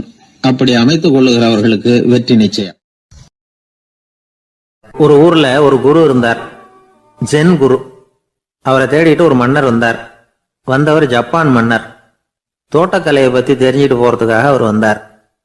எப்படி தோட்டம் அமைக்கிறது அப்படிங்கறத பத்தி அந்த குரு விவரமா சொல்லி கொடுத்தாரு. 1 நாள் 2 நாள் இல்ல, 3 வருஷம் கத்து கொடுத்தார். அதுக்கப்புறம் சொன்னார், நான் கத்து கொடுத்துட்டேன், இனிமே நீங்க போகலாம், போய் தோட்டம் அமைக்கலாம், அதுதான் உங்களுக்கு பரிசை. தோட்டம் அமைச்ச பிறகு சொல்லி அனுப்புங்க, நான் வந்து பாக்குறேன். நீங்க இங்க என்னவெல்லாம் கத்துக்கிட்டீங்களோ அதையெல்லாம் அங்க செயல்முறையில செஞ்சு காட்டுங்க அப்படின்னு சொல்லி அனுப்பி வச்சார். மன்னர் போனார். அரண்மனைக்கு பக்கத்திலேயே ஒரு பெரிய தோட்டத்தை உண்டு பண்ணினார். அழகான மரங்களையும் செடிகளையும் உருவாக்கினாரு. கிட்டத்தட்ட 1000 தோட்டக்காரர்களை பயன்படுத்தி 3 வருஷங்கள் முயற்சி பண்ணி அந்த அழகான தோட்டத்தை உருவாக்கினார்.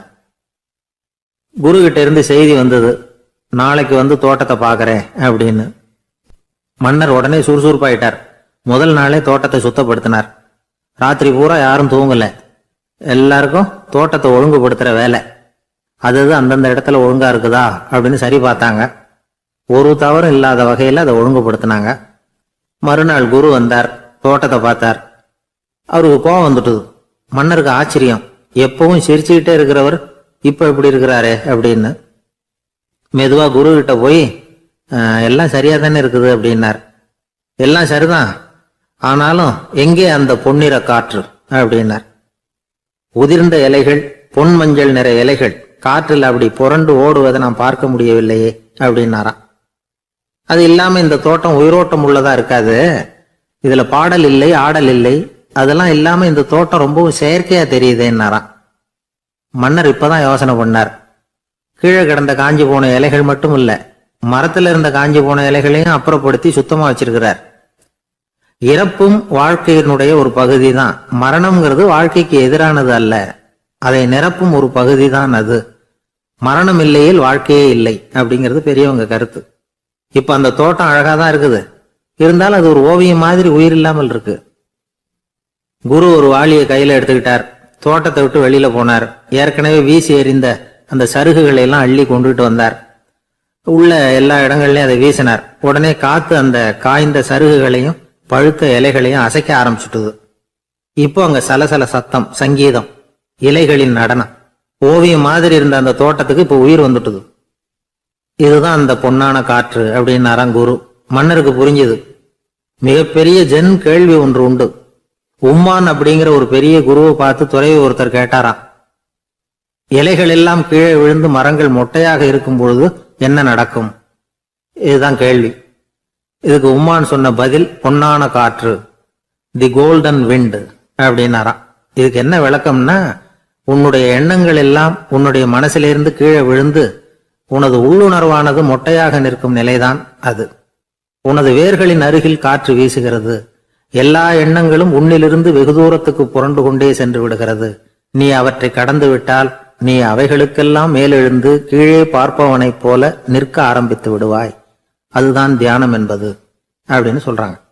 தியானம்ங்கிறது எண்ணத்துக்கு எதிரானது இல்ல, தியானம்ங்கிறது எண்ணங்களை கடந்து செல்வதுதான். அதுக்கப்புறம் நாம பொன்னிற காற்றுல ஆட ஆரம்பிச்சிருவோம். இதுதான் பெரியவர்கள் சொல்றது. என்கிட்ட ஒருத்தர் தோட்டம் அமைக்கணும்னு யோசனை கேட்டு வந்தார். எல்லாம் சொல்லி கொடுத்தேன். செடிகள்லாம் செழிப்பா வளரணும்னா வேர் காயாம பாத்துக்குங்க, தினமும் தண்ணி விடுங்க அப்படின்னு சொல்லி அனுப்பி வச்சேன். ஒரு மாசம் கழிச்சு ஒரு தோட்டத்தை பாக்குறதுக்காக போனேன். போய் பார்த்தா எல்லா செடியும் வாடி கிடக்குது. என்னங்க இப்படி பண்ணிவிட்டீங்கன்னு. நீங்க சொன்னபடிதான் செஞ்சேன்னார். என்ன செஞ்சீங்கன்னு கேட்டேன். வேறு காயாம பார்த்து சொன்னீங்க, தினமும் ஒரு தடவை எல்லா செடியையும் ஒவ்வொன்னா புடுங்கி பார்த்து வேறு காயாம இருக்கா அப்படின்னு பார்த்துட்டு அதுக்கப்புறம் தண்ணி பாய்ச்சனே, அவ்வளவுதான் அப்படின்னார். நம்மள மாதிரி ஒரு ஆசாமி அவன் நம்மள மாதிரியே கற்பனை பண்ணான். அதாவது நாம தான் இந்த உலகத்துல ரொம்பவும் கஷ்டப்படுறோம், மத்தவங்க எல்லாம் சந்தோஷமா இருக்கிறாங்க அப்படின்னு அவன் நினைச்சுக்கிட்டான். அவன் ஒரு நாள் கடவுளை வேண்டிக்கிட்டானா, சுவாமி இந்த உலகத்துல எவ்வளவோ பேர் இருக்கிறாங்க, ஒவ்வொருத்தருக்கும் ஒவ்வொரு விதமான கஷ்டம் இருக்கலாம், ஒத்துக்கிறேன். இருந்தாலும் எனக்கு அது கொஞ்சம் அதிகமா இருக்கிறது மாதிரி தெரியுது. அதனால நீங்க எனக்காக ஒரு சின்ன உதவி செஞ்சா போதும். அது வேற ஒண்ணும் இல்ல, என்கிட்ட இருக்கிற துயரங்களை இன்னொருத்தர் யாருகிட்டயாவது கொடுத்துருங்க, அவர்கிட்ட இருக்கிற துயரங்களை என்கிட்ட மாத்தி கொடுத்துருங்க. ஒரு மியூச்சுவல் டிரான்ஸ்பர், அவ்வளவுதான்.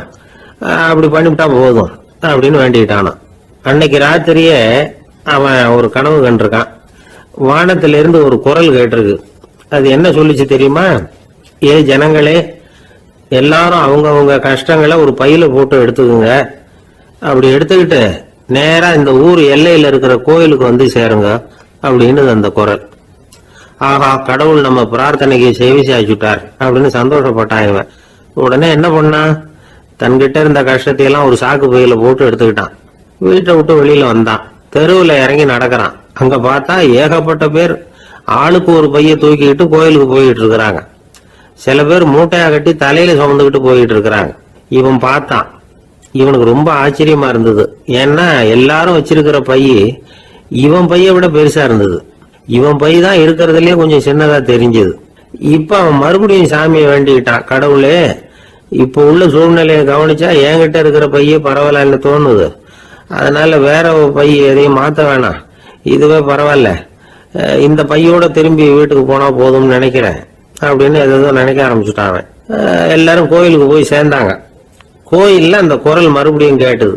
எல்லாரும் அவங்கவுங்க பைகளை சோகத்துல தொங்க விடுங்க, திடீர்னு விளக்குகள் அணையும், மணி அடிக்கப்படும், அதுதான் அடையாளம். அந்த சமயத்துல இருட்டுல உங்களுக்கு வேண்டிய பைய நீங்க மாத்தி எடுத்துக்கலாம், தேர்ந்தெடுத்துக்கலாம். வெளிச்சம் இருக்கிறப்பவே உங்களுக்கு பிடிச்ச பைக்கு பக்கமா பார்த்து நீங்க நின்னுக்கலாம் அப்படின்னு சொல்லி விவரம் சொல்லிச்சான் அந்த குரல். அப்படி சொன்னதுக்கு அப்புறம் திடீர்னு விளக்கு அணைஞ்சுது, மணி அடிச்சுது. கொஞ்ச நேரம் கழிச்சு மறுபடியும் விளக்குகள்லாம் எரிஞ்சுது. இப்போ பார்த்தா எல்லாரும் அவங்கவுங்க பையையே கெட்டியா பிடிச்சிட்டு நிக்கிறாங்க. இவனும் அப்படியே நிக்கிறான். இவன் மெதுவா பக்கத்துல நிக்கிறவங்க கிட்ட கேட்டானா, ஏன் நீங்க பைய கையிலேயே வச்சிருக்கிறீங்க, செவுத்துல மாட்டலையா அப்படின்னு கேட்டிருக்கான். இல்லப்பா, நீ ஏன் கையிலேயே வச்சிருக்கிறியோ அதே காரணத்துக்காக தான் நாங்களும் வச்சிருக்கிறோம். நம்ம கவலைகளை பத்தி நமக்கு ஓரளவுக்காவது தெரியும். ஆனா மற்றவங்க கவலைகள் நமக்கு பரிச்சயம் இல்லாதவை, பழக்கம் இல்லாதது. அதனால நமக்கு தெரிஞ்ச கவலைகளை சமாளிக்கிறது சுலபம். தெரியாததை சமாளிக்கணும்னா மறுபடியும் ஆரம்பத்துல இருந்து ஆரம்பிக்கணும். அதனால பழைய நண்பர்களோட வாழறது தான் மேல் அப்படின்னு ஆனான். அதுக்கப்புறம் அவன் தன்னோட பையே போதும்னு வீட்டுக்கு திரும்பி வந்துட்டானான். இது ஒரு பெரியவர் சொல்லி இருக்கிற கதை. அதனால நம்ம கிட்ட இருக்கிற கஷ்டங்கள் தான் பெருசு, அதை இன்னொருத்தங்கிட்ட கொடுத்துட்டு மாத்திக்கலாம் அப்படின்னு நினைக்கிறது தப்பு. இதே மாதிரி இன்னொரு சம்பவம். ஒரு ஊர்ல ஒரு நாள் ராத்திரி ஆகாயத்தில இருந்து கடவுள் குரல் கேக்குது. இந்த ஊர்ல இருக்கிற ஜனங்கள்லாம் கொஞ்சம் கவனிங்க, உங்களுக்கு ஒரு செய்தி. அதாவது இங்க இருக்கிற ஜனங்கள்லயே கொஞ்சம் கூட கவலையே இல்லாத ஆள் யாருன்னு எனக்கு தெரியணும். அதனால எல்லாரும் அவங்க கவலைகளை ஒரு பையில போட்டு எடுத்துக்கிட்டு கோயிலுக்கு வாங்க அப்படின்னாரு கடவுள். உடனே வரிசையா எல்லாரும் வர ஆரம்பிச்சாங்க. எல்லார் கையிலயும் பை இருந்தது, சின்னதும் பெருசுமா. கவலையே இல்லாத ஆள் யாருன்னு தேடினார் கடவுள். ஒரே ஒரு ஆள் மட்டும் கையில எதுவும் இல்லாம வெறும் கையை வீசிக்கிட்டு ரொம்ப ஜாலியா நடந்து வந்துகிட்டு இருந்தான். கடவுள் அவங்க கிட்ட போனார். ஏப்பா, உனக்கு கவலையே இல்லையா அப்படின்னு கேட்டார். எனக்கும் சில கவலைகள்லாம் உண்டு அப்படின்னு அவன். எங்க அதெல்லாம்னு கேட்டிருக்காரு கடவுள். பின்னாடி லாரியில வந்துகிட்டு இருக்கு அப்படின்னு அவன். ஒரு ரயில் வேகமா போயிட்டு இருக்கு. அது ஒரு ரயில்வே ஸ்டேஷன்ல கொஞ்ச நேரம் நின்னுது. அப்போ அதுல ஒரு ஆள் ஏறினார். தலையில ஒரு மூட்டையை வச்சிருந்தார். மூட்டையை தலையில சுமந்துகிட்டே உள்ள வந்தாரு. மூட்டையை தலையில சுமந்துகிட்டே ஒரு இடத்துல உட்கார்ந்தார். ரயில் மறுபடியும் புறப்பட்டது. இவர் தன் தலையில இருந்த மூட்டையை கீழே இறக்கி வைக்கணும்ல, வைக்கல, சுமந்துகிட்டே வர்றார். எதிரில் உட்கார்ந்துருந்தவர் கேட்டார், ஏங்க ஏன் இப்படியே உட்கார்ந்துருக்கிறீங்க தலையில மூட்டையை வச்சுக்கிட்டு, மூட்டையை கீழே இறக்கி வைக்கலாமே அப்படின்னார். வேணாங்க, பாவம், தலையில இருக்கிற மூட்டையை இறக்கி ரயில்ல வச்சா ரயிலுக்கு பாரம் அதிகமா இருக்கும் அப்படின்னாரு அவரு. இப்படி ஒரு ஆளை பார்த்தா நமக்கு சிரிப்பு தான் வரும். ஏன்னா ரயில்ங்கிறது அந்த மூட்டையையும் சேர்த்து சுமந்துக்கிட்டு தான் போகுது. அவன் அந்த மூட்டையை தலையில வச்சிருந்தாலும் ஒண்ணுதான், தரையில வச்சிருந்தாலும் ஒண்ணுதான். அதனால ரயிலுக்கு எந்த மாற்றமும் ஏற்பட போறதில்லை. அதே மாதிரி தான் நம்ம மனமும். இதுவும் ஒரு தேவையில்லாத சுமை, அனாவசியமா சுமந்துகிட்டு இருக்கிறோம். இத கீழே இறக்கி வச்சுட்டா வாழ்க்கை பிரயாணம் சுகமா இருக்கும். ரயில் பிரயாணம் பண்ற அந்த ஆள் மூட்டையை சுமக்கிறான், வாழ்க்கை பிரயாணம் பண்ற நாம மனசை சுமக்கிறோம். இது ரெண்டுக்கும் எந்த வித்தியாசமும் இல்லை. மனசை கீழே இறக்கி வச்சுட்டா பாரம் இல்லாமல் வாழலாம், பறவைகள் மாதிரி பறக்கலாம், குழந்தைகள் மாதிரி கள்ளங்கபடம் இல்லாம வாழலாம். இந்த வெளி உலகத்துல நாம நிலை பெற்று இருக்கணும், வேரூன்றி இருக்கணும். அதே சமயம் நம்முடைய உள்வெளியில ஆன்மீக வாழ்க்கையில பாரம் இல்லாம இருக்கணும். அப்போ பறக்கணும், நதியை போல ஓடணும், மிதக்கணும். பயணம் சுகமா இருக்கும், களைப்பு தெரியாது, கவலை தெரியாது. ஒரு சீடன் போதி தர்மரை நாடி வந்தான். குருவே, நீங்கள் என்ன வெறுமையாக இருக்க சொன்னீங்க, நான் இப்ப மறுபடியும் வெறுமையானவன் ஆகிட்டேன், அதனால இப்ப என்ன செய்ய சொல்றீங்க என்ன அப்படின்னு சொல்லி நின்னான். உடனே அந்த குரு பக்கத்துல இருந்த ஒரு குச்சியை எடுத்து அவன் தலையில அடிச்சு, போய் அந்த வெற்றுத்தன்மையையும் வீசி எறிந்து விட்டு வா அப்படின்னார். நான் இப்போ காலியா இருக்கிறேன்னு ஒருத்தன் சொல்றான்னு வச்சுங்க, அது உண்மை இல்லை. ஏன்னா இன்னமும் அதுல நான்கிற எண்ணம் இருக்குது. எந்த சிந்தனையும் இல்லாம இருக்கிறது கடினம்தான். ஆனாலும் மனிதன் அதுல உள்ள நுட்பத்தை புரிஞ்சுக்கிட்டான்னா இவ்வளவு தூரம் தூக்கி சுமந்துக்கிட்டு வந்த அந்த மனதின் முட்டாள்தனத்தை அவனே பார்த்துட்டு சிரிப்பான். இதுதான் பெரியவங்க சொல்லியிருக்கிற ஆலோசனை. நம்மால் ஒருத்தன் தலையில ஒரு பெரிய மூங்கில் கூடையோட ரயில்ல வந்து உட்கார்ந்தான். கூடை தலையில இருந்தது, கீழே இறக்கி வைக்கல. எதிரில் இருந்தவர் கேட்டார், ஏங்க எதுக்காக அதை அனாவசியமா சுமந்துகிட்டே இருக்கீங்க, கீழே இறக்கி வைங்களேன்னார். இல்லைங்க, நான் வீட்டை விட்டு புறப்படும் பொழுது என் பையன் சொல்லிவிட்டான் கூடைய தலையை விட்டு இறக்கக்கூடாதுன்னு அப்படின்னார். அவன் சின்ன பையன், விவரம் இல்லாம சொல்லியிருப்பான். இப்ப என்ன நேரில் வந்தா பாத்துக்கிட்டு இருக்கிறான், நீங்க இறக்கி வைங்கன்னார் அவர். அவன் நேரில் பார்த்துக்கிட்டு இல்ல, இருந்தாலும் நான் இந்த கூடையை கீழே இறக்கி வச்சா அது அவனுக்கு தெரிஞ்சிடும் அப்படின்னாரு இவர். அது எப்படின்னார் அவர். அவன் தனக்கு டிக்கெட் வாங்க வேணாம்னு சொல்லி இப்ப இந்த கூடைக்குள்ளதான் உட்கார்ந்துருக்கிறான் அப்படின்னார் இவர். ஒரு ஊர்ல ஒரு இளைஞன் இருந்தான். ஒரு நாள் அவன் ஒரு குருவை தேடிட்டு புறப்பட்டான். ஊரை விட்டு வெளியில போனான். போகிற வழியில ஒரு காடு. அந்த காட்டுல ஒரு மரத்தடியில ஒரு பெரியவர் உட்கார்ந்துருக்கிறார். அமைதியா மௌனமா அவர் அமர்ந்திருக்கிறார். இந்த பெரியவரை விசாரிக்கலாம், குருவை தேடி கண்டுபிடிக்கிறதுக்கு இவர் ஏதாவது ஒரு வழி சொல்லி கொடுப்பார் அப்படின்னு நினைச்சுக்கிட்டு அவர் நெருங்கினான். ஐயா, எனக்கு ஒரு குரு தேவை, எங்க கிடைப்பார், அவரை எப்படி அடையாளம் கண்டுபிடிக்கிறது, அதை பத்தி ஏதாவது விவரம் சொன்னீங்கன்னா நான் கண்டுபிடிச்சுக்குவேன் அப்படின்றான். பெரியவர் நிமிர்ந்து பார்த்தார். தம்பி, அது ரொம்ப சுலபம். அவர் வயசானவரா இருப்பார், என்னை விட சுமார் 30 வயசு அதிகமா இருக்கும். அவர் ஒரு மரத்தடியில் தான் உட்கார்ந்துருப்பார் அப்படின்ட்டுருக்கான். சரிங்க பெரியவரே, அது என்ன மாதிரியான மரம், எப்படி இருக்கும் அப்படின்னு கேட்டிருக்கான். பெரியவர் அந்த விவரங்களையும் சொல்லியிருக்கிறாரு. அது மட்டும் இல்லை, சந்திக்கிற நாள், நேரம், வினாடி முதற்கொண்டு எல்லா விவரங்களையும் துல்லியமா சொன்னாராம். இவ்வளவு விவரங்களை இவரால் எப்படி சொல்ல முடியுது அப்படின்னு இவனுக்கு ஆச்சரியம். இருந்தாலும் அந்த பெரியவர் கடைசியா ஒரு விவரம் சொன்னார். அது என்ன தெரியுமா, எப்படியும் நீ அவரை சந்திக்கிறதுக்கு ஒரு 30 வருஷம் ஆகும் அப்படின்னு சொல்லிவிட்டாராம். ரொம்ப நன்றிங்க பெரியவரே அப்படின்னு சொல்லிவிட்டு அந்த இளைஞன் புறப்பட்டுருக்கான். இப்போ அவனுக்கு குரு பத்தின விவரம் எல்லாம் கிடைச்சிட்டுது, சந்திக்கிற நேரமும் தெரிஞ்சுட்டுது. ஆனா 30 வருஷம் அவரை தேடி அலைய வேண்டியிருக்குமே.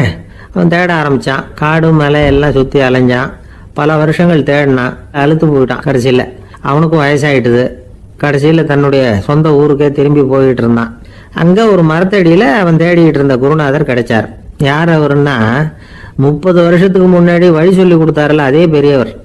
அவருக்கு இப்போ 30 வயசு அதிகமாக இருந்தது. அதே மரம், அன்னைக்கு பெரியவர் சொன்ன அடையாளம் இப்போ பொருத்தமா இருந்தது. இப்போ அந்த பெரியவர் சொன்னார், சரியா வந்து சேர்ந்துட்ட, வா, உனக்காக தான் நான் இவ்வளவு காலமும் காத்துக்கிட்டு இருந்தேன் அப்படின்னாராம். என்ன சொல்றீங்கன்றிருக்கான். 30 வருஷத்துக்கு முன்னாடி என்கிட்ட வந்தியே, அப்பவே என் காலம் வந்து முடிஞ்சு போயிருந்தது. அப்பவே என்ன உனக்கு அடையாளம் தெரியல, அதனால இவ்வளவு காலம் உனக்காக காத்துட்டு இருக்கும்படி ஆயிட்டுது அப்படின்னாராம். ஐயா, அப்பவே நீங்க சொல்லியிருக்கலாமே, இதுதான் 30 வருஷம் கழிச்சு நீ சந்திக்க போற இடம், நான் தான் உன்னுடைய குரு அப்படின்னு சொல்லியிருக்கலாமே அப்படின்ட்டுருக்கான். அந்த பெரியவர் சிரிச்சுக்கிட்டே அதுக்கு பதில் சொன்னாராம். நான் எவ்வளவோ விவரமா தான் சொன்னேன், நீ சரியா புரிஞ்சுக்கல. காரணம், அப்போ நீ போதுமான அளவுக்கு பக்குவம் பெற்றிருக்கவில்லை, அதனால புரியும் சக்தி இல்லாம போயிட்டுதப்போ 30 ஆண்டு காலம் நீ அலைஞ்சு தெரிஞ்சிருக்கிற. அது காரணமா இப்போ உனக்கு அந்த பக்குவம் வந்துட்டுது, அதனாலதான் அடையாளம் காண முடிஞ்சது, நானே உன்னுடைய குரு அப்படின்னாராம். இதுல இருந்து என்ன தெரியுதுன்னா, ஆன்மீகத்துல மாணவனாக சேர்றதுக்கு கூட ஒரு பக்குவத்தன்மை தேவைப்படுது. ஒரு பெரிய ஞானி, அவர்கிட்ட சீடனா இருக்க ஒருத்தன் வந்தான், எதிரில் நின்னா. ஞானி அவனை வெகு நேரம் உற்று பார்த்தார். அப்புறம் சொன்னார், சீடனா இருக்கிறது ரொம்ப சிரமம்னார். நான் தயாரா இருக்கிறேன்னா. அது இன்னமும் சிரமமாச்சே, இங்க வந்து குருவா இருக்கிறது மட்டுமே சுலபம் அப்படின்னாராம். அப்படின்னா நான் குருவாவே ஆயிடுறேன் அப்படின்னானா. இது போலவே இந்த காலத்துல கதை ஒண்ணு உண்டு. ஒரு பள்ளிக்கூடத்துல வகுப்பு ஆசிரியர் மாணவனை திட்டிக்கிட்டு இருந்தார். டேய், நீ 100க்கு 10 மார்க்கு தான் வாங்கிட்டு இருக்க, இவ்வளவு மோசமா நீ படிச்சா கடைசியில மாடு மேய்க்கிறது கூட லாய்க்கு இல்லாதவனா ஆயிடுவேன், அதுக்கப்புறம் என்ன செய்ய போற அப்படின்னாராம். பையன் தலையை சொரிஞ்சுக்கிட்டே சொன்னானா, சார் அப்படின்னா ஒண்ணு செய்யறேன் அப்படின்னானா. இவர் கேட்டிருக்கார், என்ன செய்ய போறேன்னு. வேற என்ன சார், உங்களை மாதிரி ஒரு ஆசிரியர் ஆயிடுறேன் அப்படின்னானா. துருக்மேனியாவில் அஷ்காபாத் அப்படின்னு ஒரு நகரத்துல ஒரு புவியியல் விஞ்ஞானி இருந்தார். அவரு ஒரு நாய்க்குட்டி வளர்த்தார். ஒரு நாள் முன்னிரவு நேரம் ஒரு மேஜைக்கு முன்னாடி உட்கார்ந்து அந்த விஞ்ஞானி ஏதோ கணக்கு போட்டுக்கிட்டு இருக்கிறார். அவருக்கு ஒரு சின்ன பெண் குழந்தை, அது தொட்டில தூங்கிட்டு இருக்குது. அந்த நாய்க்குட்டியும் ஒரு மூலையில படுத்து அது பாட்டுக்கு தூங்கிட்டு இருந்தது. ஒரே அமைதி. அந்த நேரத்துல திடீர்னு அந்த நாய்க்குட்டி துள்ளி எழுந்திருச்சுது. நேரா குழந்தைகிட்ட ஓடிச்சு. அந்த குழந்தைய அது போட்டிருந்த ட்ரெஸ்ஸோட சேர்த்து கவ்வி தூக்குச்சு. தூக்கிக்கிட்டு வாசல் பக்கம் ஓடிச்சு. நாய்க்குட்டி குழந்தைய கவ்வி தூக்க முடியுமாங்கிற சந்தேகம் உங்களுக்கு இல்லையா? நீங்க நம்ம ஊர் நாய்க்குட்டியவே பார்த்து பழக்கப்பட்டிருக்கீங்க, அதனால நம்புறதுக்கு சிரமமா இருக்கும். அந்த ஊர்ல எல்லாம் அது ரொம்ப ஸ்ட்ராங்கா இருக்கும், ஒரு ஏதோ கண்ணுக்குட்டி மாதிரி இருக்கும். விஞ்ஞானி அதை பார்த்துட்டார். உடனே அந்த நாய்க்கு வெறி பிடிச்சிட்டுதுன்னு முடிவு பண்ணிட்டு தன்னோட கை துப்பாக்கியை எடுத்துக்கிட்டு ஓடி வந்தார். அவர் வெளியில நாய்க்குட்டி எங்க அப்படின்னு பார்த்து தேடுறார். அந்த நேரத்துல அந்த வீடு இடிஞ்சு விழுது. காரணம் பூமி அதிர்ச்சி. இப்படி பூமி அதிர்ச்சி உண்டாக போகுதுங்கிறது அந்த நாய்க்குட்டிக்கு முன்னாடியே தெரிஞ்சு போச்சு. அதுதான் குழந்தைய தூக்கிட்டு வெளியில ஓடி வந்திருக்குது. அது மூலமா அந்த குடும்பத்தையே காப்பாத்தி இருக்குது அந்த நாய்க்குட்டி. இந்த சம்பவம் நடக்கிறதுக்கு 3 நாளைக்கு முன்னாடியே சில பிராணிகளுக்கு இப்படி நடக்க போகுதுங்கிறது தெரிஞ்சிருக்குதான். ஆமா, அந்த நகரத்துல 3 நாளைக்கு முன்னாடியே பாம்பு, பல்லி இதெல்லாம் அது தங்கியிருந்த வலையை விட்டு வெளியில ஓடி வந்துட்டுது. அதே மாதிரி அங்கிருந்த புறாவெல்லாம் பறந்து போயிடுச்சான். இதே மாதிரி யுகோஸ்லோவியாவில் கூட ஒரு நகரம், அங்க ஒரு நாள் ராத்திரி ஒரு மிருக காட்சி சாலையில திடீர்னு ஒரு பெரிய கலவரம், கூச்சல், குழப்பம். அங்க இருந்த கழுதை, புலி, யானை, பறவை எல்லாம் கண்ணாபின்னான்னு கத்த ஆரம்பிச்சுட்டுது. நீர் யானை அதுக்குன்னு போட்டிருந்த தடுப்பையே தாண்டி குதிச்சு வெளியில வந்துட்டுதான். மறுநாள் தான் எல்லாருக்கும் விஷயம் புரிஞ்சுது. அடுத்த நாள் காலையில அங்க பூமி அதிர்ச்சி உண்டாயிட்டுது. இப்ப பாருங்க, அதாவது மனுஷனை போய் தீர்க்க தரிசி அது இதுன்னு சொல்லிட்டு இருக்கிறோம். இவனை விட அது பரவாயில்லைன்னு தோணுது. அதாவது மிருகங்கள் ஒன்று நடக்க போகுதுங்கிறத முன்னாடியே புரிஞ்சுக்குதே. சரி, இதெல்லாம் எப்படி அது முன்கூட்டி புரிஞ்சுக்குது? அதுதான் படைப்பு ரகசியம். அதை கண்டுபிடிக்கிறதுக்கு தான் மனுஷன் ஆராய்ச்சி பண்ணிட்டு இருக்கிறான். விஞ்ஞானிகளோட ஆராய்ச்சியெல்லாம் ஒரு பக்கம் இருக்கட்டும், வீட்டுக்குள்ளேயே சில ஆராய்ச்சி பண்ணி பாருங்களேன். இப்ப சில யோசனை சொல்லி அதை சோதனை பண்ணி பாருங்க அப்படின்னு ஒருத்தர் சொன்னாராம். அதாவது இப்ப மழை வருமா வராதா அப்படின்னு தெரிஞ்சுக்கணுமா, உடனே ஒரு பூனைக்குட்டி பின்னாடியே மெதுவா போய் அது என்ன செய்யுதுன்னு கவனிச்சு பார்க்கணும். பூனைக்குட்டி தன்னோட பாதத்தினால சுகத்துல அப்படி கீறிக்கிட்டு இருக்கும். அப்படி கீறினா கண்டிப்பா மழை வரும். சில சமயம் பூனைக்குட்டி அப்படி மல்லாந்து படுத்துக்கிட்டு பாதத்தை உயர தூக்கும், அப்படியும் புரளும். இப்படி செஞ்சதுன்னா அன்னைக்கும் மழை இருக்காது. அதனால முன்னாடி இருந்தது மழை வர்றதுக்கு அறிகுறி, இது மழை இல்லைங்கிறதுக்கு அறிகுறி. பறவைகள், பிராணிகள் இதுகளோட நடவடிக்கைகளை பார்த்துட்டு அதையெல்லாம் அடிப்படையாக வச்சுதான் காலநிலையை கண்டுபிடிக்கிற கருவிகளை கண்டுபிடிச்சிருக்கிறாங்க. வாத்து இருக்குல்ல, சில சமயம் தன்னோட அழகை தன்னோட இறகுகள்ல அப்படியே புதைச்சிக்கும். அப்படி செஞ்சா குளிர்காலம் வரப்போகுதுன்னு அர்த்தம். பருவநிலை குளிரா மாறப்போகுதுங்கிறதுக்கு இதுதான் அறிகுறி. சிட்டுக்குருவி இருக்குதுல்ல, அதெல்லாம் புழுதியில உழுந்து புரளும், சிறகுகளை படபடன்னு அடிச்சுக்கும். அப்படி செஞ்சா மழை வரப்போகுதுன்னு அர்த்தம். ஒண்ணு மட்டும் நாம நல்லா தெரிஞ்சுக்கணும், இயற்கையின் சீற்றம்னு சொல்றோம் இல்லையா, இயற்கை ஏன் நம்ம மேல கோவப்படுது? இயற்கையை நாம அனுசரிச்சு போறதில்ல, அதனால கோவப்படுது. காடுகளை அழிக்கப்படாது, விலங்குகளை கொல்லப்படாது, இயற்கை ஏற்படுத்தி வச்சிருக்கிற சமநிலையை கெடுக்கப்படாது. அதை புரிஞ்சுக்கிட்டு வாழ்ந்தோம்னா பூமியும் நடுங்காது, நாமளும் நடுங்க வேண்டிய அவசியம் இருக்காது. ஒருத்தர் இருந்தார், சாராய கடைக்கு போனாராம், நிறைய சாப்பிட்டார். அப்புறம் சொன்னார், இது ரொம்ப அற்புதமான சரக்கு போல இருக்கு. உள்ள போன உடனே இந்த பூமியே நடுங்கிறது மாதிரி இருக்கு எனக்கு அப்படின்னாராம். இதுக்கு கடைக்காரர் சொல்லியிருக்கார், நீங்க சாப்பிட்டது வெறும் பச்சை தண்ணி தாங்க, இப்ப ஏற்பட்டிருக்கிறது நிஜம் பூமி அதிர்ச்சி அப்படின்னாராம். ஒருத்தர் ரொம்ப அவசரமா போயிட்டு இருந்தார். எங்க சார் போறீங்கன்னு கேட்டோம். எனக்கு வேண்டியப்பட்ட ஒருத்தருக்கு குழந்தை பிறந்திருக்கிறதாக செய்தி வந்திருக்கு, அதுதான் ஆஸ்பத்திரிக்கு போயிட்டு இருக்கேன், பார்த்துட்டு வரலாம்னு அப்படின்னார். அப்படின்னா கொஞ்சம் இப்படி உட்காருங்க அப்படின்னோம். சில விவரம்லாம் சொல்றேன், கேட்டுட்டு போங்க அப்படின்னோம். உட்காந்தார். அப்புறம் சொல்ல ஆரம்பிச்சோம். புதுசா பிறந்திருக்கிற ஒரு குழந்தைய பார்க்க போறதுன்னா அது சாதாரண விஷயம் இல்லை, அதுல ரொம்பவும் கவனமா நடந்துக்கணும். புது குழந்தைக்கு நோய் சுலபமா தொற்றும், முக்கியமா காற்று மூலமா பரவுற நோய்கள் சுலபமா வந்துடும். அதனால நமக்கு உடம்பு சரியில்லைன்னா குழந்தைய விட்டு கொஞ்சம் தள்ளியே இருக்கிறது தான் நல்லது. பெரியவங்களை பொறுத்த வரைக்கும் சாதாரணமா உள்ள ஒரு கிருமி கூட குழந்தைய பொறுத்த வரைக்கும் ரொம்ப மோசமான ஒரு கிருமியா இருக்கும். சில வெளிநாடுகள் எப்படி தெரியுமா, பிறந்த குழந்தை தூங்கிட்டு இருக்கிற ஒரு ரூமுக்கு போகணும்னா போறவங்க முகமூடி போட்டுக்கணும், காலணிகளை மாத்திக்கணும், அவ்வளவு சுத்தமா உள்ள போய் பார்த்துட்டு வரணும். பொதுவா சில ஆஸ்பத்திரிகள்ல பாத்தீங்கன்னா பார்வையாளர்கள் நேரத்துல விசிட்டிங் ஹவர்ஸ் தாயை விட்டு குழந்தைய தனியா பிரிச்சு வச்சிருவாங்க. எதுக்குன்னு நினைக்கிறீங்க? அந்த நேரம் பல பேர் வருவாங்க போவாங்க, அவங்க கை கால் சுத்தமா இருக்காது. சுத்தம் இல்லாத கைகள் மூலமா கிருமிகள் பரவும். சுத்தம் இல்லாத கைன்னா மண்ணு தூசி படிஞ்சிருக்கிற கை மட்டும் தான் அர்த்தம் இல்லை. சாலையில கையை வீசிக்கிட்டு நடந்து வர்றீங்க, குழந்தைய பொறுத்த வரைக்கும் அது கூட சுத்தம் இல்லாத கை தான். தாயை தவிர மற்றவங்க குழந்தைய தூக்காம பாத்துக்கிறது நல்லது. தாய் கூட அளவோட கொஞ்சிறதோட நிறுத்திக்கணும். புதுசா ஒரு குழந்தைய பெற்றிருக்கிற பொண்ணுகிட்ட மற்ற தாய்மார்கள் ஏதாவது சொல்லிக்கிட்டே இருப்பாங்க. குழந்தைய அப்படி வளர்க்கணும் இப்படி வளர்க்கணும் அப்படின்னு ஏதாவது அட்வைஸ் பண்ணிக்கிட்டே இருப்பாங்க. இப்படி ஓவரா அறிவுரை பண்ணுறது அந்த பொண்ணை குழப்பி விட்டுரும். அதனால் அப்படிலாம் பண்ணக்கூடாது. அந்த பெண்ணே ஏதாவது கேட்டால் கூட டாக்டர் சொல்ல வேண்டிய விவரங்களை எல்லாம் நாமே சொல்லிகிட்டு இருக்கக்கூடாது. புதுசாக பிறந்திருக்கிற குழந்தைய மட்டும்தான் இப்படி பார்க்கணும்னு இல்லை.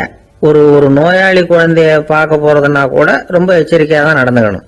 ஒரு தின்பண்டமோ விளையாட்டு சாமானோ அந்த குழந்தைக்கு நாம் வாங்கிட்டு போகிறதா வச்சுக்குவோம். அதை நேராக கொண்டுகிட்டு போய் அந்த குழந்தைகிட்டே கொடுக்கக்கூடாது.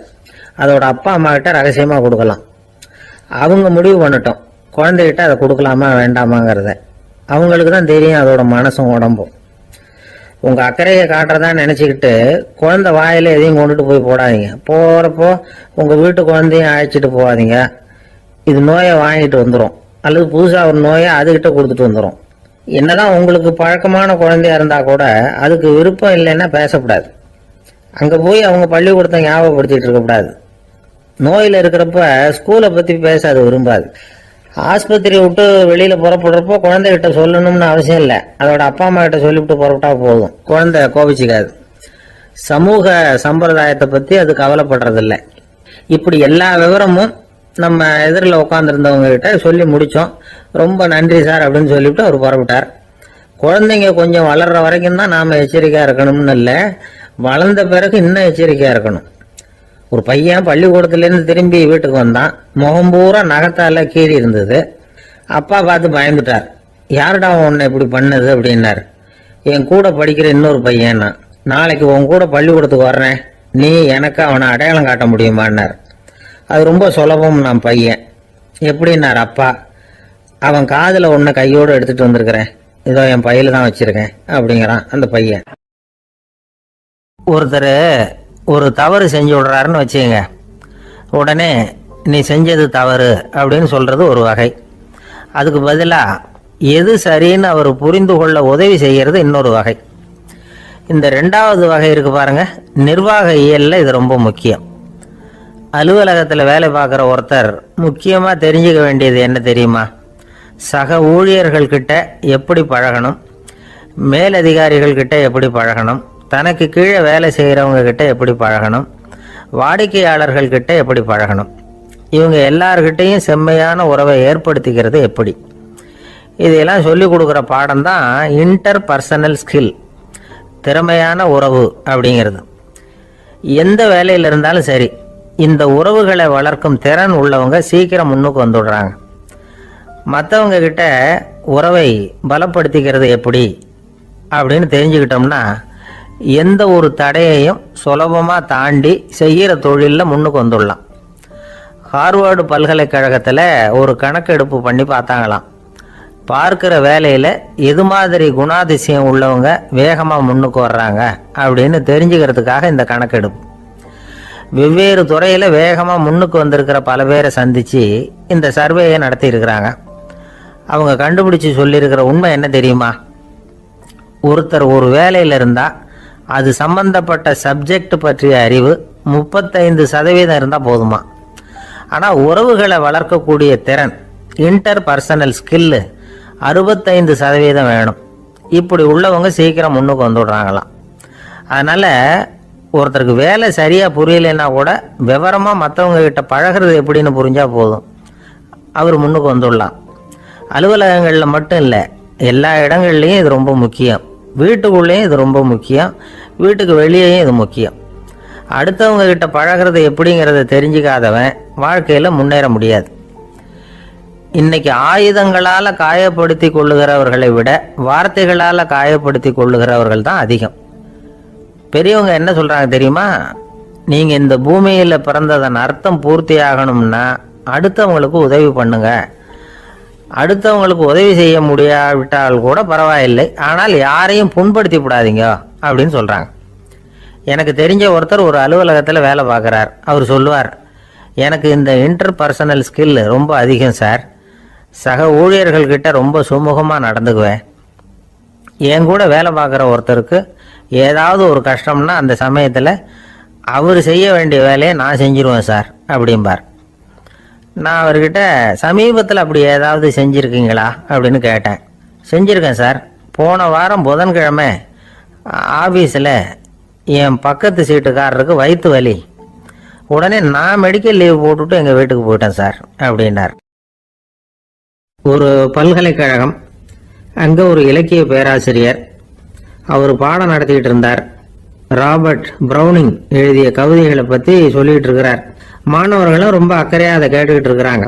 ஒரு குறிப்பிட்ட கவிதையை பற்றி சொல்லும்பொழுது அந்த பேராசிரியருக்கே ஒரு சந்தேகம். அதாவது அந்த கவிதையின் சரியான அர்த்தம் என்னங்கிறதுல சந்தேகம். பேராசிரியர் யோசனை பண்ணார். அந்த கவிதையை முழுசாக புரிஞ்சுக்க முடியல. அதனால மாணவர்களை பார்த்து சொன்னார், மாணவர்களே, ஒரு நாள் பொறுத்துங்க, இந்த கவிதையை எழுதின கவிஞர் எங்கள் வீட்டுக்கு பக்கத்தில் தான் இருக்கிறார். இன்னைக்கு சாயந்தரம் நான் அவரை நேரிலேயே போய் பார்க்குறேன். பார்த்து இதுக்கு என்னங்க அர்த்தம்னு கேட்டுட்டு வந்துடுறேன். அதுக்கப்புறம் உங்ககிட்ட சொல்கிறேன் அப்படின்னாராம். அன்னைக்கு சாயந்தரமே அந்த பேராசிரியர் கவிஞரை தேடிக்கிட்டு போயிட்டார். கவிஞர் அவங்க வீட்டில் அவர் பாட்டு உட்காந்துருந்தாராம். இவர் போய் அவர் முன்னாடி உட்காந்தார். அப்புறம் கேட்டார், ஐயா, அந்த கவிதையின் முழு பொருள் என்னன்னு தெரிஞ்சுட்டு போகிறதுக்காக வந்திருக்கிறேன் அப்படின்னாராம். எந்த கவிதை அப்படின்னாராம் அவர். இவர் அந்த கவிதையை சொல்லியிருக்கார். கவிஞர் கொஞ்சம் யோசனை பண்ணிவிட்டு அப்புறம் சொன்னாராம், பேராசிரியரே, நீங்க கொஞ்சம் தாமதமா வந்துட்டீங்கன்னாராம். இவருக்கு ஒன்றும் புரியல. நீங்க என்ன சொல்றீங்க? நான் தாமதமா வந்துட்டேன்னா? நீங்க தான் உயிரோடு இருக்கிறீங்களே, அப்படி இருக்கும்போது நான் தாமதமா வந்துட்டேன்னா அது எப்படி அப்படின்னு இவர் குழம்பி இருக்கிறார். இப்ப கவிஞர் சொன்னாராம், ஐயா, நான் உயிரோடு இருக்கிறேன்னா இல்லையாங்கிறது முக்கியம் இல்லை. நான் அந்த கவிதை வரிகளை எழுதினப்போ 2 பேருக்கு அதோட அர்த்தம் தெரிஞ்சிருந்தது. இப்போ ஒரே ஒருத்தருக்கு தான் அதோட அர்த்தம் தெரியும் அப்படின்னாராம். பேராசிரியர் யோசனை பண்ணியிருக்கார். அப்படின்னா அந்த ஒருத்தர் கவிஞர் ராபர்ட் ப்ரௌனிங்கை தவிர வேற யாரா இருக்க முடியும்? இவர் தான் அப்படிங்கிறத அவர் மனசுல நினைச்சுக்கிட்டார். அதனால சொன்னார், ஐயா, நான் தாமதமா வரல, அந்த கவிதையின் பொருள் என்ன அது சொல்லுங்கன்னார். பேராசிரியரே, நான் சொல்றது உங்களுக்கு புரியலன்னு நினைக்கிறேன். நான் இந்த வரிகளை எழுதினப்போ 2 பேருக்கு அதோட அர்த்தம் தெரிஞ்சிருந்தது. அந்த 2 பேர் யாருன்னா, ஒருத்தர் ராபர்ட் ப்ரௌனிங், அதாவது நான், இன்னொருத்தர் கடவுள். இப்போ அது கடவுளுக்கு மட்டும்தான் தெரியும். நானே இதை பத்தி பல தடவை யோசனை பண்ணி பார்த்தேன். இது ரொம்ப அழகானது, ஆனாலும் ரொம்ப வழுக்கலானது. அதை பிடிச்சிட்டோம்னு நினைச்சிட்டு இருக்கும் பொழுதே காத்து மாதிரி அது உங்ககிட்ட இருந்து ஓடி போயிடுது. எனக்கு ரொம்ப வருத்தமா தான் இருக்குது. நிச்சயமா நான் தான் இந்த வரிகளை எழுதியிருக்கிறேன். அதுல அர்த்தம் இருக்குங்கிறது எனக்கு தெரியும். அதை நான் உணர்றேன். ஆனா நீங்க என்ன மன்னிக்கணும். எனக்கே கூட அதை என்னால விளக்க முடியல.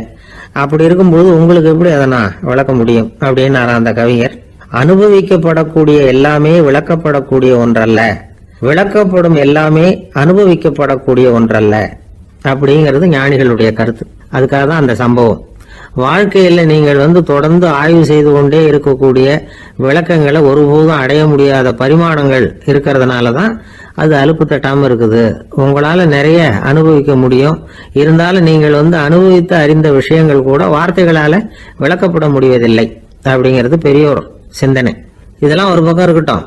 நமக்கு தெரிஞ்ச பேராசிரியர் ஒருத்தர் 1 மணி நேரம் ரொம்ப விவரமா வகுப்பு எடுத்தார். கடைசியா சொன்னார், மாணவர்களே, ரொம்பவும் எளிமையா விளக்கமா எல்லா விவரமும் சொல்லியிருக்கிறேன். அதனால இதுல உங்களுக்கு சந்தேகம் வர்றதுக்கு வாய்ப்பே இல்லை. இருந்தாலும் கேட்க வேண்டிய கடமை கேட்கிறேன். இது வரைக்கும் நடத்தினதுல யாருக்காவது ஏதாவது சந்தேகம் உண்டா அப்படின்னு கேட்டாராம். எனக்கு ஒரே ஒரு சந்தேகம் தான் சார் அப்படின்னு எழுந்திரிச்சு நிக்கிறான் ஒருத்தன். என்னன்னு கேட்டாராம். இது வரைக்கும் நீங்க என்ன பாடம் சார் நடத்துனீங்க அப்படின்னானா அவன். ஒரு ஊர்ல ஒரு துறவி இருந்தார், புத்த சமய துறவி. அந்த ஊர் மன்னன் அவரை பத்தி கேள்விப்பட்டிருக்கான். ஒரு நாள் புறப்பட்டு போனா, துறவியின் பாதங்களை தொட்டு வணங்கினான். அதுக்கப்புறம் சொன்னான், ஐயா, நான் உங்களை அரண்மனைக்கு அழைச்சிட்டு போறதுக்காக வந்திருக்கிறேன். இனிமே நீங்க இங்க எதுக்கு இருக்கணும் அப்படின்னானா. அவன் மனசுக்குள்ள என்ன நினைப்புன்னா, இவர் எங்க வர போறாரு, நான் ரொம்ப எளிமையானவன், எனக்கு எதுக்கு அரண்மனை வாசம்னு சொல்லி விடுவார் அப்படின்னு நினைச்சிருக்கான். ஆனா அந்த துறவி என்ன பண்ணார் தெரியுமா? அப்படியா, சரி போகலாம், வா, போய் உன் ரதத்தை கொண்டுட்டு வா, அரண்மனைக்கு போகும்போது அதுக்கு தகுந்த மாதிரி ஆடம்பரமா போகணும் அப்படின்னு விட்டாரான். துறவி இப்படி சொன்னதும் அந்த மன்னனுக்கு மனசுக்குள்ள சந்தேகம் வந்துட்டுது. இவர் உண்மையிலேயே துறவி தானா, ஏமாத்து பேர் வழி மாதிரி தெரியுதே அப்படின்னு நினைச்சிருக்கான். இருந்தாலும் இனிமே என்ன பண்றது, சொல்லியாச்சு. ரதத்தை கொண்டுகிட்டு வந்தான். துறவி ஏறி உட்காந்தார். பக்கத்துல ராஜா. அவர் ரொம்ப உற்சாகமா வரார். இவன் ரொம்ப சோர்ந்து போய் வரான். துறவி மரத்தடியிலேயே வாழ்ந்து பழக்கப்பட்டவர். அரண்மனையில எளிமையா ஒரு இடத்துல உட்காந்துக்குவார் அப்படின்னு நினைச்சான். ஆனா அப்படி இல்லை. அரண்மனைக்கு வந்த உடனே அந்த துறவி அதை கொண்டுட்டு வா இதை கொண்டுட்டு வான்னு சொல்லி உத்தரவு போட ஆரம்பிச்சுட்டார். அரண்மனையில இருந்தா அரசனை மாதிரி இருக்கணும் அப்படிங்கிறார். ராத்திரி பூரா சௌரியமா தூங்கினார். பகல்ல அரண்மனை தோட்டத்துல உலாவ வேண்டியது, நீச்சல் குளத்துல குளிக்க வேண்டியது, இப்படியே பொழுது போக்கிட்டு இருக்கிறார். அந்த அரண்மனையில துறவி மகிழ்ச்சியா இருக்கிறார். மன்னனால அப்படி இருக்க முடியல. அவருக்கு எந்த கவலையும் இல்லை, இவனுக்கு அரசாங்க கவலைகள். துறவி அப்படி இருக்கிறத இவனால தாங்கிக்க முடியல. ஒரு நாள் அவர்கிட்டயே போய், நான் உங்ககிட்ட கொஞ்சம் பேசணும் நானா. துறவி பார்த்தார். நான் இந்த அரண்மனைக்கு வரும்பொழுதே நீ என்னமோ என்கிட்ட கேட்கணும்னு நினைச்ச. ஏன் கால தாமதம்? நீ அனாவசியமா உன்னையே தொந்தரவு பண்ணிட்டு இருக்கிற. நீ கவலையா இருக்கேங்கிறது எனக்கு புரியுது. நான் மரத்தடியில் இருந்தப்போ கூட என்னை அடிக்கடி சந்திச்சுக்கிட்டு இருப்ப. ஏதாவது விளக்கம் கேட்கறது உண்டு. இங்க வந்த பிறகு என்னை சந்திக்கிறது கூட அபூர்வமா போயிட்டுது. நீ இப்போ என்ன கேட்க போறேங்கிறது எனக்கு தெரியும், இருந்தாலும் கேள் அப்படின்னாராம். வேற ஒண்ணும் இல்லைங்க, இப்போ உங்களுக்கும் எனக்கு என்ன வித்தியாசம்? 2 பேரும் அரண்மனையில தான் இருக்கிறோம். நீங்க மகிழ்ச்சியா இருக்கிறீங்க, நான் அப்படி இருக்க முடியல. இவ்வளவுக்கும் நீங்க முன்னாடி இருந்தது மாதிரி இல்லை. தினமும் தங்க தேர் கேட்குறீங்க, உயர்தரமான ஆடைகள் அணிகிறீங்க, சுவையான சாப்பாடு. இப்படி இருக்கிறப்போ உங்களுக்கு எனக்கு என்ன வித்தியாசம்? இதுதான் மன்னனுடைய கேள்வி. இதுக்கு பதில் சொல்றேன், என் கூட புறப்பட்டு வா, இந்த நகரத்துக்கு வெளியில போவோம் அப்படின்னு சொல்லி அரசனை கூப்பிட்டுக்கிட்டு ஊர் எல்லைக்கு சேர்ந்தார் துறவி. அங்க போய் சொன்னார், இதை பாருப்பா, இந்த இடத்த தான் தேடிட்டு இருந்தேன். இனிமே நான் திரும்பி வர போறதில்ல. நீ என்னோட வர்றியா திரும்பி போறியா அப்படின்னார். நான் எப்படிங்க உங்க கூட வர முடியும்? என்னுடைய நாடு, என்னுடைய சொத்துக்கள், மனைவி, மக்கள் எல்லாத்தையும் விட்டுட்டு எப்படிங்க வர்றதுன்னா. இப்ப அந்த துறவி சொன்னார், இப்ப வித்தியாசத்தை தெரிஞ்சுக்கிட்டியா? நான் அரண்மனையில் இருந்தேன், எல்லா வித பொருள்களும் உடையவனா இருந்தேன். ஆனா எதையும் சொந்தம் கொண்டாடுறவனா இருக்கல. ஆனா நீ அப்படி இல்லை, எல்லாத்தையும் சொந்தம் கொண்டாடிட்டு இருக்கிற. இதுதான் நமக்குள்ள வித்தியாசம் அப்படின்னு சொன்னார். அரண்மனை ஆடைகளை அப்படியே களைஞ்சார், அரசங்கிட்ட கொடுத்தார். உன்னுடைய ஆடைகளை நீயே வச்சுக்கோன்னார். அவர் பாட்டுக்கு நடந்து போனார், திரும்பியே பார்க்கல. அரசனுக்கு அப்பதான் தன்னுடைய அறியாமை விளங்குச்சான். இதுல இருந்து நாம புரிஞ்சுக்க வேண்டியது என்னன்னா, இந்த உலகத்துல எத்தனையோ பொருள்கள், அதையெல்லாம் முறையா பயன்படுத்தினா மகிழ்ச்சி. அதை விட்டுட்டு அதுக்கெல்லாம் சொந்தம் கொண்டாட ஆரம்பிச்சா கவலை. நம்ம ஆட்கள் சொந்தம் கொண்டாடுற விதமே தனி. ஒரு ஆளு இன்னொருத்தங்கிட்ட ஒரு கொடை கடன் வாங்கியிருந்தான், திருப்பி கொடுக்கல. கொடையை கொடுத்தவன் கேட்டான், என்கிட்ட கடன் வாங்கினிய கொடை, அதை கொஞ்சம் திருப்பி தர்றியான்னா. அது உனக்கு இப்போ அவசரமா தேவைப்படுதா அப்படின்னு கேட்டான் இவன். எனக்கு தேவைப்படல, அந்த கொடையை நான் யாருக்கிட்ட வாங்கியிருந்தேனோ அவனுக்கு இப்போ அது அவசரமா தேவைப்படுது அப்படின்னானா அந்த ஆள். ஒரு சராசரி மனிதனுடைய இயல்பு என்ன? இன்பம் வந்தா துள்ளி குதிப்பான், துன்பம் வந்தா சோர்ந்து போய் ஒரு மூலையில உட்காந்துருவான். இவன் தான் சராசரி மனிதன். ஆனா ஒருத்தன் இன்பம் வந்தா அதுக்காக மகிழ்ச்சி அடையறதில்ல, துன்பம் வந்தா அதுக்காக சோர்ந்து போறதில்ல அப்படின்னு வச்சுக்கோங்க. அப்படி இருந்தா அவன் சாதாரண ஆள் கிடையாது. ஒரு ஊர்ல ஒரு ஞானி இருந்தார். அவரை தேடிட்டு ஒரு பெரியவர் வந்தார். ஐயா, ஞானத்துல சிறந்த ஞானம் எது அப்படின்னு கேட்டாராம். இதுக்கு அந்த ஞானி என்ன பதில் சொன்னார் தெரியுமா? இன்பத்தினால மகிழ்ச்சி அடையாமலும் துன்பத்தினால சோர்வு அடையாமலும் இருக்கிறது தான் அந்த ஞானம், பெரிய ஞானம் அப்படின்னாராம். சரி சுவாமி, அப்படிப்பட்ட ஞானம் உங்களுக்கு எப்படி வந்ததுன்னு கேட்டிருக்காரு இவர். அதை நான் ஒரு கழுதைகிட்ட இருந்து கற்றுக்கிட்டேன் அப்படின்னாராம் அவர். இவருக்கு ஒன்றும் புரியல, ஒரு மாதிரியா முழிச்சிருக்கிறார். இதை அவர் புரிஞ்சுக்கிட்டார். நீங்கள் நாளைக்கு காலையில் நம்முடைய ஆசிரமத்துக்கு வாங்க, புரிய வைக்கிறேன்னாராம். சரின்னு அவர் போயிட்டார். மறுநாள் காலையில் ஆசிரமத்துக்கு சேர்ந்தார். ஞானி அவரை கூப்பிட்டு உட்கார வச்சார். வாங்க இப்படி உட்காருங்க, கொஞ்ச நேரத்தில் இந்த வழியாக ஒரு கழுதை போகும், அதை கவனித்து பாருங்கன்னாரா. இவருக்கு இன்னமும் ஒன்றும் புரியாமல் போச்சு, ஒரே குழப்பம். இருந்தாலும் அந்த ஞானி சொன்னது மாதிரியே உட்காந்துருக்கிறார். கொஞ்ச நேரத்தில் அந்த வழியாக ஒரு கழுதை போச்சு. அது முதுக நிறைய அழுக்கு மூட்டைகள், அதை சுமந்துக்கிட்டு போகுது. ஒரு செலவு தொழிலாளி அதை ஓட்டிகிட்டு போகிறார்.